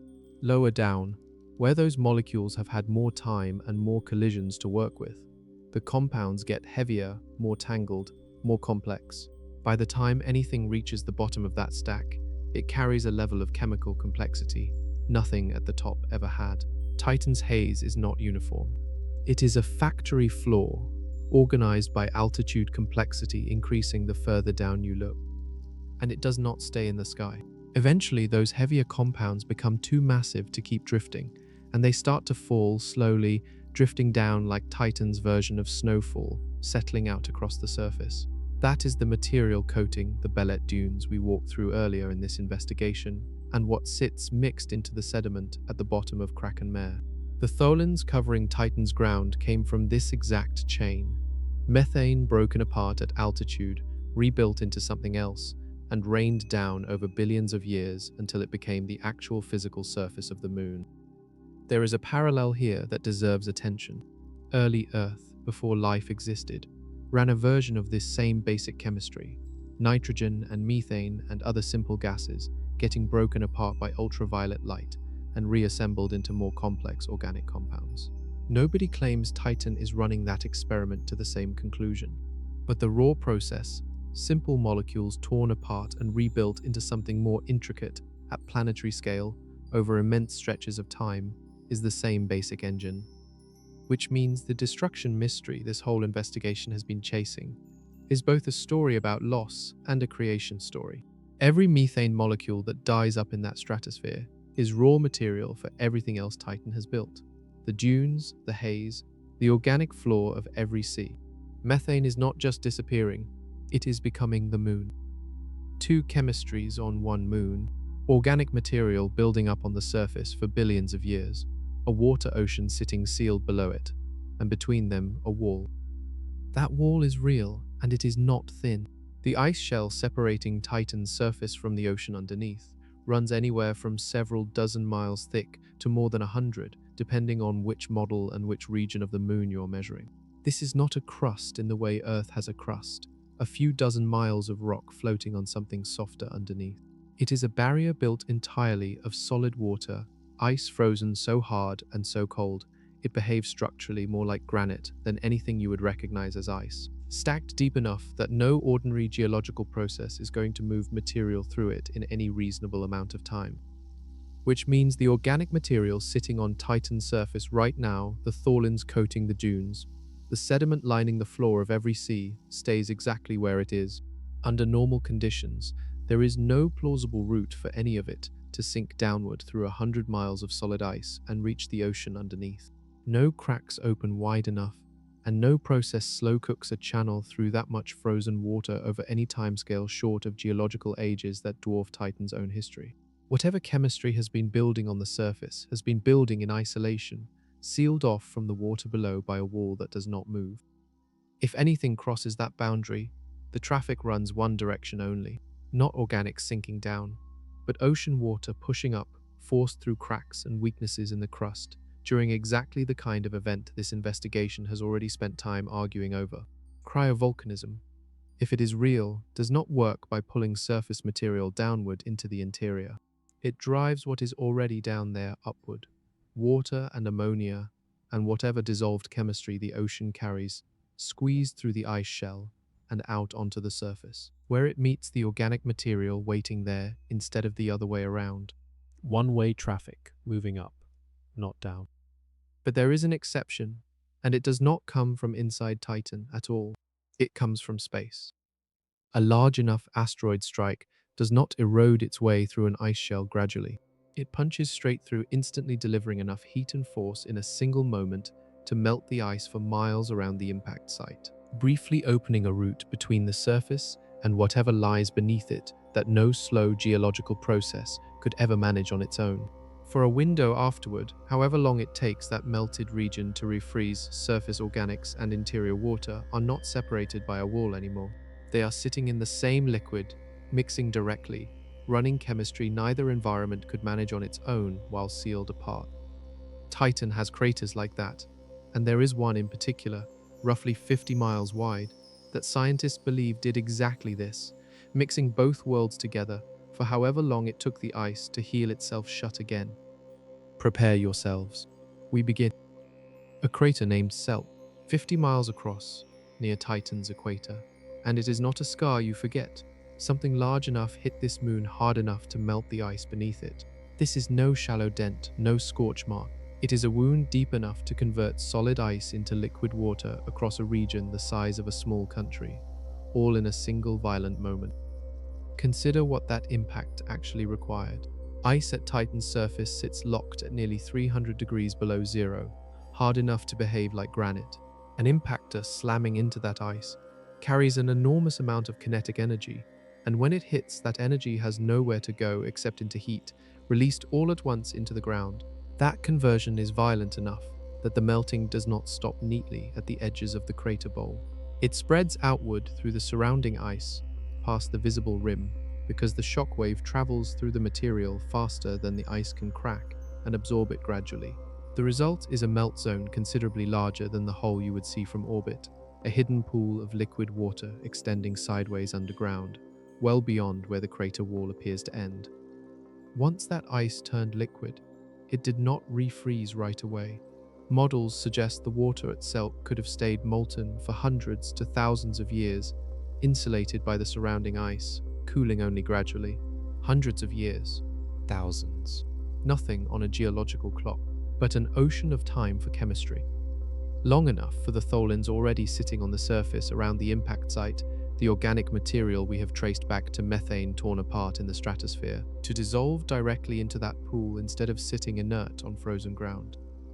Here is where it gets uncomfortable. Once that pool exists, chemistry starts almost immediately.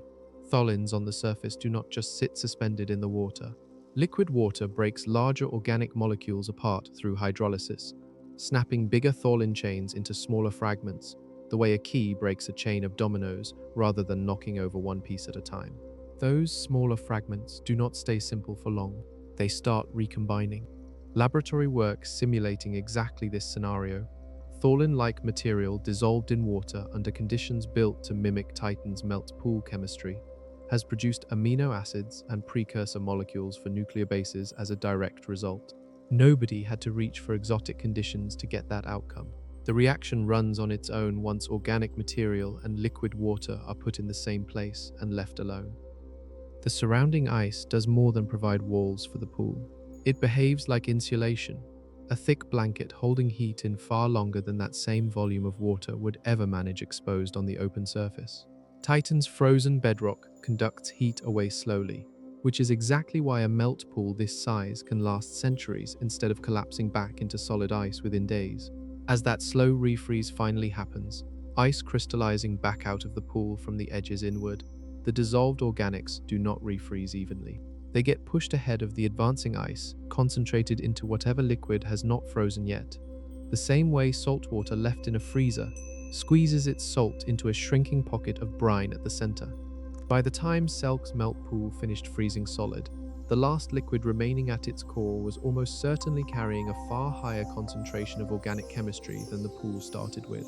A small, dense reservoir of exactly the reactions we have been describing, sealed in place and preserved in the cold ever since. That is why Selk is not just one interesting crater among many. It is the most accessible place on the entire moon where the organics plus water experiment may have actually run to completion, sealed shut and frozen before anyone ever got the chance to look. Dragonfly is not flying there out of curiosity about impact geology.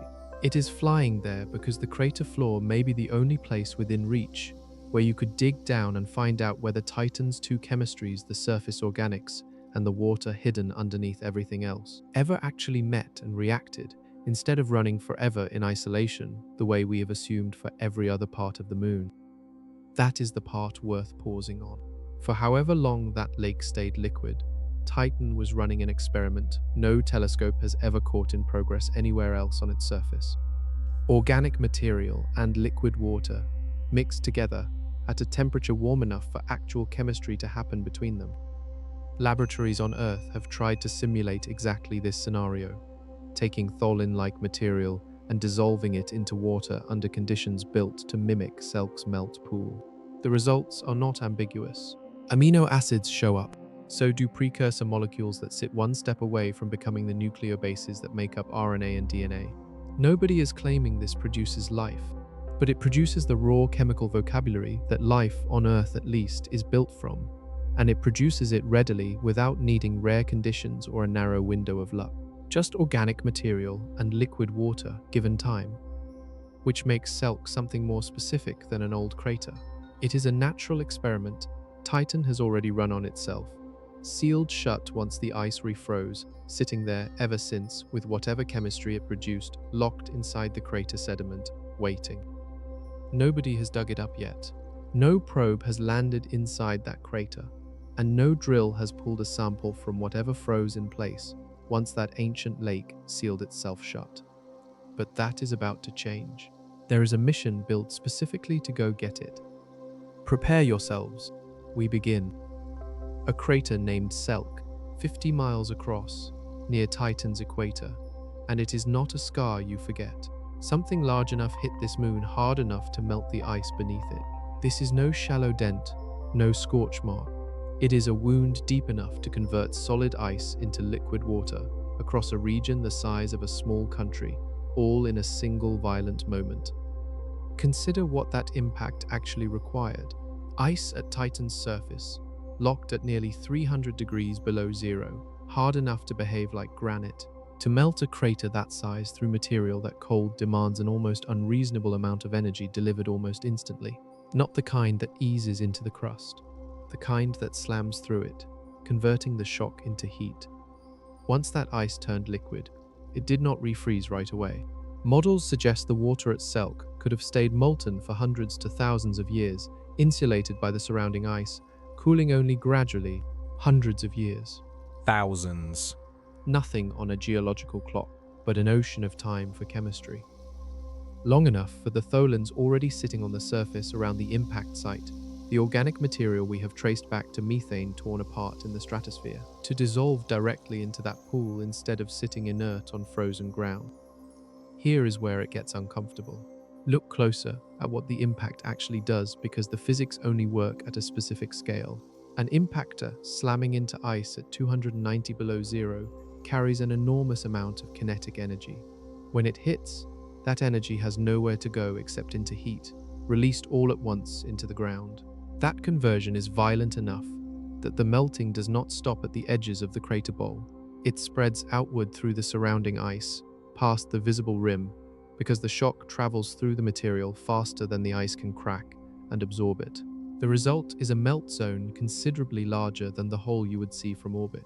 A hidden pool of liquid water extending sideways underground, beyond where the crater wall appears to end. Once that pool exists, chemistry starts almost immediately. Tholins on the surface do not just sit suspended in the water. Liquid water breaks larger organic molecules apart through hydrolysis, snapping bigger tholin chains into smaller fragments like a key breaking a chain of dominoes rather than knocking over one piece at a time. Those smaller fragments do not stay simple for long. They start recombining.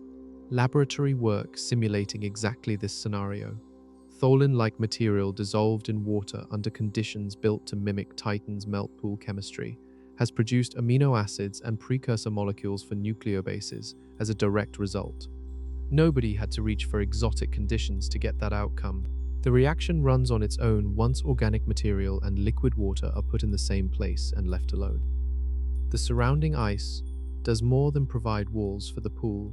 It behaves like insulation, a thick blanket holding heat in far longer than that same volume of water would ever manage exposed on the surface. Titan's frozen bedrock conducts heat away slowly, which is exactly why a melt pool this size can last centuries instead of collapsing back into solid ice within days. As that slow refreeze finally happens, ice crystallizing back out of the pool from the edges inward, the dissolved organics do not refreeze evenly. They get pushed ahead of the advancing ice, concentrated into whatever liquid has not frozen yet. The same way salt water left in a freezer squeezes its salt into a shrinking pocket of brine at the center. By the time Selk's melt pool finished freezing solid, the last liquid remaining at its core was almost certainly carrying a far higher concentration of organic chemistry than the pool started with. A small, dense reservoir of exactly the reactions we have been describing, sealed in place and preserved in the cold ever since. That is why Selk is not just one interesting crater among many. It is the most accessible place on the entire moon where the organics plus water experiment may have actually run to completion, sealed shut and frozen before anyone ever got the chance to look. Dragonfly is not flying there out of curiosity about impact geology. It is flying there because the crater floor may be the only place within reach where you could dig down and find out whether Titan's two chemistries, the surface organics and the water hidden underneath everything else, ever actually met and reacted, instead of running forever, in isolation the way we have assumed for every other part of the moon. That is the part worth pausing on. For however long that lake stayed liquid, Titan was running an experiment no telescope has ever caught in progress anywhere else on its surface. Organic material and liquid water mixed together at a temperature warm enough for actual chemistry to happen between them. Laboratories on Earth have tried to simulate exactly this scenario, taking tholin-like material and dissolving it into water under conditions built to mimic Selk's melt pool. The results are not ambiguous. Amino acids show up. So do precursor molecules that sit one step away from becoming the nucleobases that make up RNA and DNA. Nobody is claiming this produces life, but it produces the raw chemical vocabulary that life, on Earth at least, is built from. And it produces it readily without needing rare conditions or a narrow window of luck. Just organic material and liquid water, given time.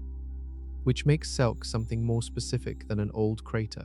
It is a natural experiment Titan has already run on itself, sealed shut once the ice refroze, sitting there ever since with whatever chemistry it produced, locked inside the crater sediment, waiting. Nobody has dug it up yet. No probe has landed inside that crater, and no drill has pulled a sample from whatever froze in place once that ancient lake sealed itself shut.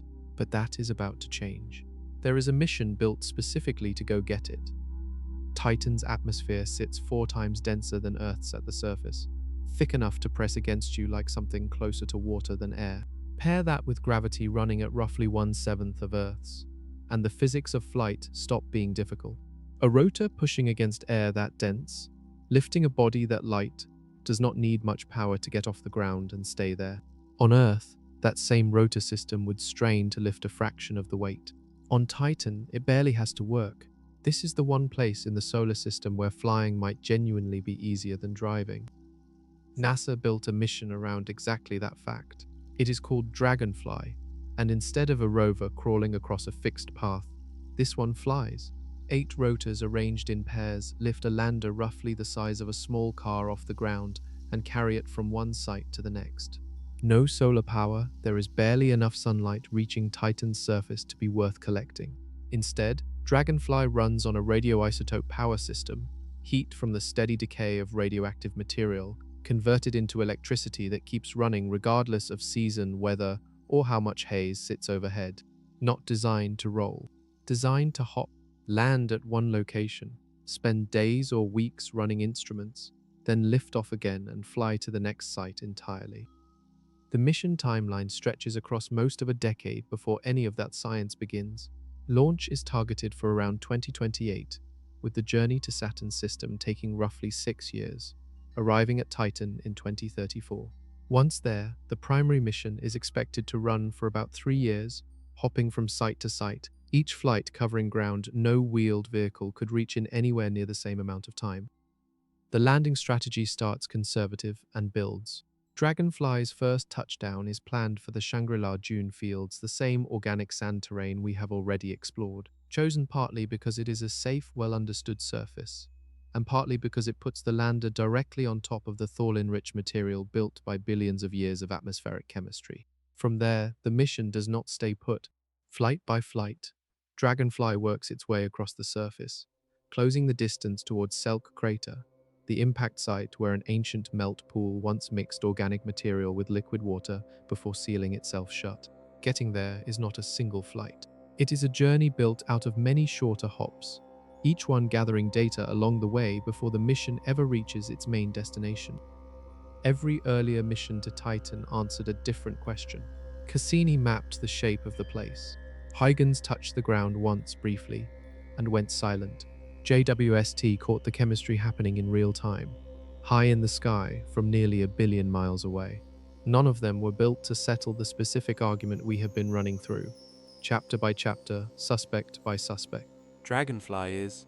This is the first mission ever sent to Titan, with the methane source question sitting at the center of its purpose, not as a side result, but as the reason it exists at all. Landing is only the beginning. The real investigation does not start until Dragonfly's instruments go to work, and every piece of that payload was built to test the very suspects this case file has already named. At the center of the payload sits a mass spectrometer. Dragonfly's skids carry drills that pull material up from below the immediate crust, feed whatever they collect into a device that breaks molecules apart and weighs the pieces, identifying every compound present down to the precise molecule. No telescope can match that. JWST can confirm methyl radical exists in the stratosphere from nearly 1 billion miles away, but it cannot tell you what sits 6 inches under the dune material at Shangri-La. Dragonfly can. Alongside the mass spectrometer, a neutron and gamma-ray spectrometer reads the terrain itself rather than any scooped sample. It tells the difference between ice-rich ground and carbon-rich sand without ever touching either one, mapping composition across whatever stretch of surface the lander happens to be on. Then comes the seismometer, bolted directly to the lander, an instrument built to listen rather than sample, picking up whatever vibrations move through Titan's interior and pass beneath the landing site. Now the isotope argument from earlier in this investigation faces its first real test. Every age estimate this case has leaned on the carbon-12 to carbon-13 ratios that suggest methane arrived recently rather than at Titan's formation comes from orbital measurements, spectra read from a distance. Dragonfly's mass spectrometer samples that ratio on the ground at multiple sites across different terrain types. If the ground truth numbers match what the orbital data suggested, the case sharpens considerably. But if they do not, if surface sampling turns up something the distant readings missed, the entire timeline this investigation has built its argument around could shift. The seismometer has its own role. Everything this investigation has said about the hidden ocean so far rests on inference, with Cassini tracking 30 feet of tidal flex and reasoning backward toward liquid water underneath the crust. A seismometer does not infer, but instead listens for how vibrations travel through the layers beneath it, different materials carrying that motion differently. Ice one way, liquid another. If something on Titan ever produces a signal strong enough to read, whether that is an impact elsewhere on the moon or activity deep in the interior itself, Dragonfly's seismometer could reveal the ocean's actual boundaries directly, not reasoned into existence from a gravity number measured over 127 flybys. NASA has been careful about how it frames all of this. Dragonfly is not built to hunt for life. Its own mission documents describe it as a habitability and chemistry mission, built to characterize what is there and whether conditions could ever support something, not to go looking for it directly. But even with every instrument working exactly as designed, there is a limitation nobody pretends will go away. Dragonfly cannot touch the ocean. It cannot drill through 50, 80, over 100 miles of solid ice to reach whatever sits underneath. Whatever this mission learns, the water stays exactly where it has always been, sealed away, untouched, still waiting on the other side of all that ice. Now widen the lens. Set Titan aside for a moment and consider everything else scientists are watching instead, because this argument does not stay contained to one moon orbiting Saturn. Methane is one of the first gases astronomers watch for when they point instruments at planets orbiting other stars. It appears in atmospheric models of habitability again and again, flagged as a compound that, in the right combination with other gases, could suggest something biological happening on a world humans will never visit directly. That puts it near the center of the search for life beyond Earth. Scientists rarely trust one gas sitting alone in a spectrum. A single spike of methane is interesting, but by itself, it is not proof of anything, because plenty of dead worlds can produce methane without any help from biology. What actually gets a research team's attention is a combination. Methane sitting next to a gas it should not be able to coexist with for long, unless something keeps refilling one side of that equation. Oxygen and methane together is the classic case. On a planet with no life, those two gases react with each other and destroy each other on a short geological timescale, so finding both present at once in stable amounts means something has to be actively manufacturing at least one of them right now, not billions of years ago. The same logic runs through methane sitting alongside carbon dioxide in ratios that plain geochemistry does not tend to produce on its own. It is never one gas that closes a case like this. It is the ratio, the combination, and whether the numbers demand an active process still running rather than a one-time event long since finished. But here is the risk. Methane does not require biology and never has. Every suspect this investigation has walked through: cryovolcanism, clathrate destabilization, serpentinization, old organic material cooking under heat, produces methane through nothing but chemistry and geology, no life required at any step. Titan is not a small-scale lab experiment proving that point in theory. It is an entire moon running that exact chemistry at planetary scale for billions of years, with an atmosphere that is roughly 5% methane by volume and not a single confirmed trace of biology anywhere in it. If methane alone were enough to call a signal, Titan would already qualify, but it does not. And that is exactly where the problem sits, because a purely geological world can fake every part of that signal from a distance. Titan itself is the proof. Drop an instrument like JWST in orbit around Saturn. With no other information available, read Titan's atmosphere. The same distant filtered way we read exoplanets, hazy thick methane sitting at roughly 5% by volume. And it would look exactly like the kind of signal that gets astronomers excited elsewhere. It is not. It is geochemistry, running through one of four suspects this investigation has already spent hours on, with not a single confirmed trace of biology anywhere inside it. JWST cannot tell the difference between Titan's real answer and a hypothetical planet where that same methane came from something alive. Neither can the instruments planned for the Habitable Worlds Observatory, the telescope NASA is building specifically to search nearby star systems for breathable Earth-like atmospheres. Both can detect methane sitting in a spectrum. Neither can currently tell you, on its own, whether that methane came from biology or from bedrock.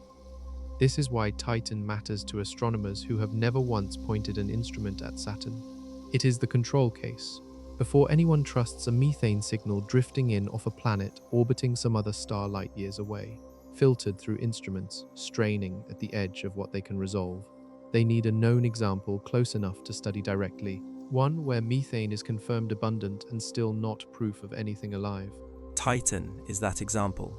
It is the nearest, most thoroughly measured demonstration that a thick, hazy, methane-rich atmosphere can exist purely as a product of geochemistry, with no biological signature required to explain any part of it. This is not a distant, theoretical problem. It is arriving on a schedule. The next generation of space telescopes, the Habitable Worlds Observatory chief among them, is being designed right now specifically to stare at temperate rocky planets orbiting other stars and read their atmospheres for exactly this kind of signal. When one of those telescopes eventually finds methane sitting in the atmosphere of a planet, parked at the right distance from its star, warm enough for liquid water, the question will not be whether the gas is there. It will already be there, confirmed, sitting in the data. The question will be simpler and far harder to answer. Is this Titan, or is this Earth 2.0? Is this a moon-sized chemistry experiment running on cryovolcanism and clathrates? Or is this a living world? Nobody currently has a clean way to tell the two apart from a distance, and that gap does not close on its own. It closes here, in this solar system, on this moon, if it closes at all. Now the interior source debate no longer stays confined to one moon. It turns into something with consequences for how an entire field reads its data. If scientists eventually pin down exactly which suspect is feeding Titan's atmosphere, cryovolcanism, clathrate leakage, old organics breaking down under heat, some combination running as a supply chain, that answer becomes a reference point. It tells astronomers what a geologically produced methane signature actually looks like, what ratios and patterns to expect from a world doing this without any biology involved. Without that reference, every methane detection on a distant, hazy exoplanet arrives already carrying a question nobody can currently answer with confidence, which raises the stakes past a single word in a spectrum. If the answer to Titan's own mystery turns out to be cryovolcanism, or clathrate destabilization, or some combination of the suspects this investigation has already named, that answer does not stay local to Saturn. Gas giants are common across the galaxy, and icy moons circling them are not some rare arrangement unique to our own solar system. If the mechanism feeding Titan's atmosphere turns out to be a normal outcome of ice rock and tidal heating around a large planet, similar moons orbiting gas giants in other star systems could be running the identical chemistry right now, manufacturing methane through geology alone with no biology required to explain a single molecule of it. Understanding one moon in our own backyard stops being a local curiosity at that point. It becomes the baseline every future methane detection gets measured against, whether that detection comes from a rocky exoplanet sitting in a habitable zone or an icy exomoon nobody has directly imaged yet. So Titan's unresolved case does not resolve itself quietly and get filed away as a solved footnote in planetary science. It sits there instead as a permanent asterisk, attached to every methane signal astronomers pull out of an exoplanet atmosphere for the next decade. Every hazy methane-rich world detected by the next generation of space telescopes will carry that same open question Titan has never answered. Geology or something else. Nobody gets to trust the gas until somebody, somewhere, finally closes this file. Picture Titan one more time, from its methane sky to its hidden ocean floor, because this is the shape everything we have examined has been leading toward. At the top sits a landscape built from hydrocarbons, methane and ethane seas, rivers cutting into ice bedrock, dunes made of organic particles that fell one grain at a time from the sky. That layer, cold and active, has consumed this investigation for hours because its chemistry runs on a cycle found nowhere else in the solar system. Beneath it sits a wall, not a boundary you could call thin, tens of miles of solid water ice at minimum, more than 100 in some estimates, frozen hard enough to behave like rock. And beneath that wall, sealed away from everything above, a hidden ocean of liquid water laced with ammonia, kept from freezing by heat leaking out of a rocky core that has been decaying at the same quiet rate for billions of years. Surface, wall, ocean. That is Titan, stacked. What makes this stack worth our attention is not a single layer, but both environments together, the organic, rich surface and the buried water ocean. Each alone could justify a mission. Combined on the same world, they become something the solar system has not shown us anywhere else. Most places scientists examine for life offer one promising environment. Titan offers two, operating in parallel on the same body. Consider the closest comparisons and the difference becomes sharper. Out at Jupiter, Europa hides a liquid water ocean, likely deeper than anything on Earth. And unlike Titan's ocean, Europa sits directly against a rocky seafloor. That contact matters enormously. Rock touching water at the right temperature and pressure can drive the same kind of hydrothermal chemistry running right now on Earth's ocean floor. the kind many scientists think helped set up the conditions for life in the first place. On paper, that gives Europa a real edge, a plausible engine for building complex chemistry deep in the dark, no sunlight required. But climb up from that ocean to Europa's surface and the story goes flat. It is a radiation-blasted ice desert, scoured clean by Jupiter's punishing magnetic environment with almost nothing organic sitting on top of it. No haze overhead building tholins molecule by molecule, no hydrocarbon dunes, no rivers cutting into bedrock, no atmosphere running its own 4 billion-year chemistry experiment the way Titan's does. Europa offers one rich environment buried and inaccessible, and a surface with almost nothing happening on it at all. Enceladus flips that arrangement. Instead of hiding its ocean, it broadcasts it. Geysers at the South Pole blast water vapor and ice grains straight into space through cracks in the crust, and Cassini flew directly through those plumes and sampled them without ever landing a probe on the surface. What came back was extraordinary. Organic molecules, silica particles that only form from hot water reacting with rock, and molecular hydrogen, the kind of signature that on Earth points straight at active hydrothermal vents. Enceladus handed scientists direct physical proof of ocean chemistry, no drilling required, but that is where the story ends. Enceladus has no meaningful atmosphere. Nothing is raining down from its sky, building complexity layer by layer the way Titan's haze does. There is no equivalent of Bellet, no equivalent of Kraken-Mare, no equivalent of billions of years of atmospheric chemistry settling onto the ground. Enceladus gives you the ocean on a silver platter, and nothing else. Titan is neither of those stories. It is both of them running at once, stacked on top of each other on the same body. A surface layer as chemically rich as anything found anywhere in the solar system outside Earth, built from a genuine 4.5 billion-year-old atmospheric factory, sitting directly above a liquid water ocean that, if the tidal flex data holds, has existed for just as long. Neither Europa nor Enceladus can make that claim. Each of them hands you half of what Titan appears to carry, and neither one forces the question that Titan forces. What happens when you put both halves on the same world and ask whether they have ever spoken to each other? That is exactly why the wall matters. If Titan truly carries two independently rich chemical environments stacked on top of each other, the natural question is whether anything built in that atmospheric factory, riding tholins down through the haze for billions of years, has ever made contact with whatever chemistry has been developing in the water below. The wall standing between them is not a technicality. It is tens of miles of solid water ice at minimum, and more than 100 miles thick by some estimates, frozen so hard at Titan's surface temperature that it behaves structurally like granite rather than anything you would recognize as ice. No known process moves material through a barrier that size on any timescale short of geological ages that dwarf even Titan's own 4.5 billion year history. The honest answer, after everything this investigation has covered, is that nobody knows whether that wall has ever been breached in any way that mattered.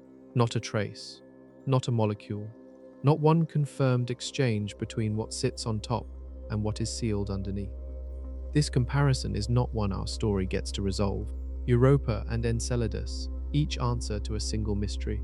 Titan carries two, side by side, separated by a wall nobody has ever measured directly, and whether those two worlds have ever shared so much as a single molecule remains unknown, exactly as it has been throughout this investigation. Go back to where this investigation started, to a moon that should have gone dry and dead millions of years ago, still sitting there with full seas and active weather, still behaving as if something is keeping the lights on. That framing has not changed since the opening minutes of this case. What has changed is everything we have uncovered underneath it now. 30 million years of destruction. 4.5 billion years of existence. That gap has not closed. Not by a single day, no matter how many suspects this investigation has walked through. Sunlight and Saturn's own radiation are still up there right now. This moment, ripping hydrogen off methane molecules in Titan's stratosphere, building methyl radical exactly the way JWST caught it doing in November 2022. That destruction has not paused for this investigation to catch up. It runs on the same clock it has been running on since Titan first grew an atmosphere thick enough to have chemistry worth destroying. Every suspect we have entered into evidence still leaves its file half open. Cryovolcanism sits on dome shapes and flow features, but has never been watched erupting. Clathrates remain an entire reservoir inferred from models, never once directly detected in Titan's crust. Serpentinization makes chemical sense, but explains an ancient origin with no clear route to the methane arriving today. Cooking ancient organics, the newest suspect, rests on a single lab result at a temperature Titan's interior may or may not actually reach.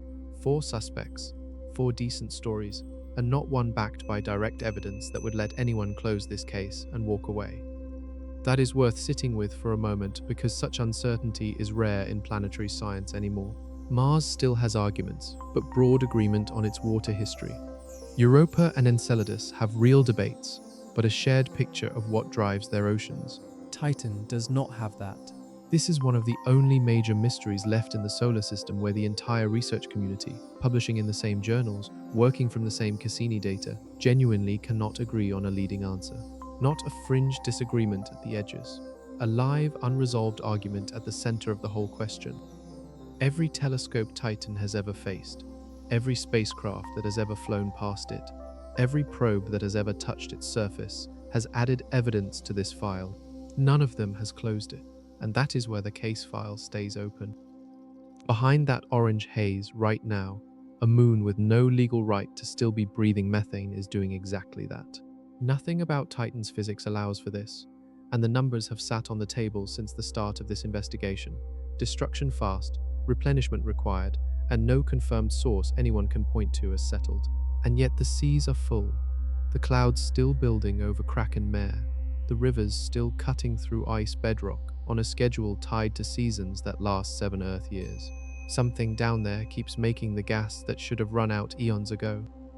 The next real chance to move this forward is Dragonfly, not a flyby, not another set of readings taken from nearly 1 billion miles away, but rotors on the ground, drills in the dirt. A mass spectrometer reading Titan's chemistry molecule by molecule at Shangri-La, and eventually at Selk crater itself. In 2034, that chance arrives. Not tomorrow, not soon, but it is coming, and it is the first mission ever built with this exact question at its center. But the answer, when it finally comes back, and it may not come from Dragonfly alone, will not stay contained to one moon orbiting Saturn. It will change how every icy world in this solar system gets read from this point forward, and it will sit behind every methane signal astronomers pull out of a distant exoplanet's atmosphere for decades after that. This investigation is not closed, not waiting for one final detail. It is a model. Other worlds are already waiting in line to borrow. If this is the kind of case that keeps you up at night, know that this investigation is not finished, and neither is this channel. There is another investigation coming. It picks up exactly where the evidence runs out. For now, the file stays exactly where we found it, and somewhere under miles of ice. On a moon nearly 1 billion miles from here, something is still making gas.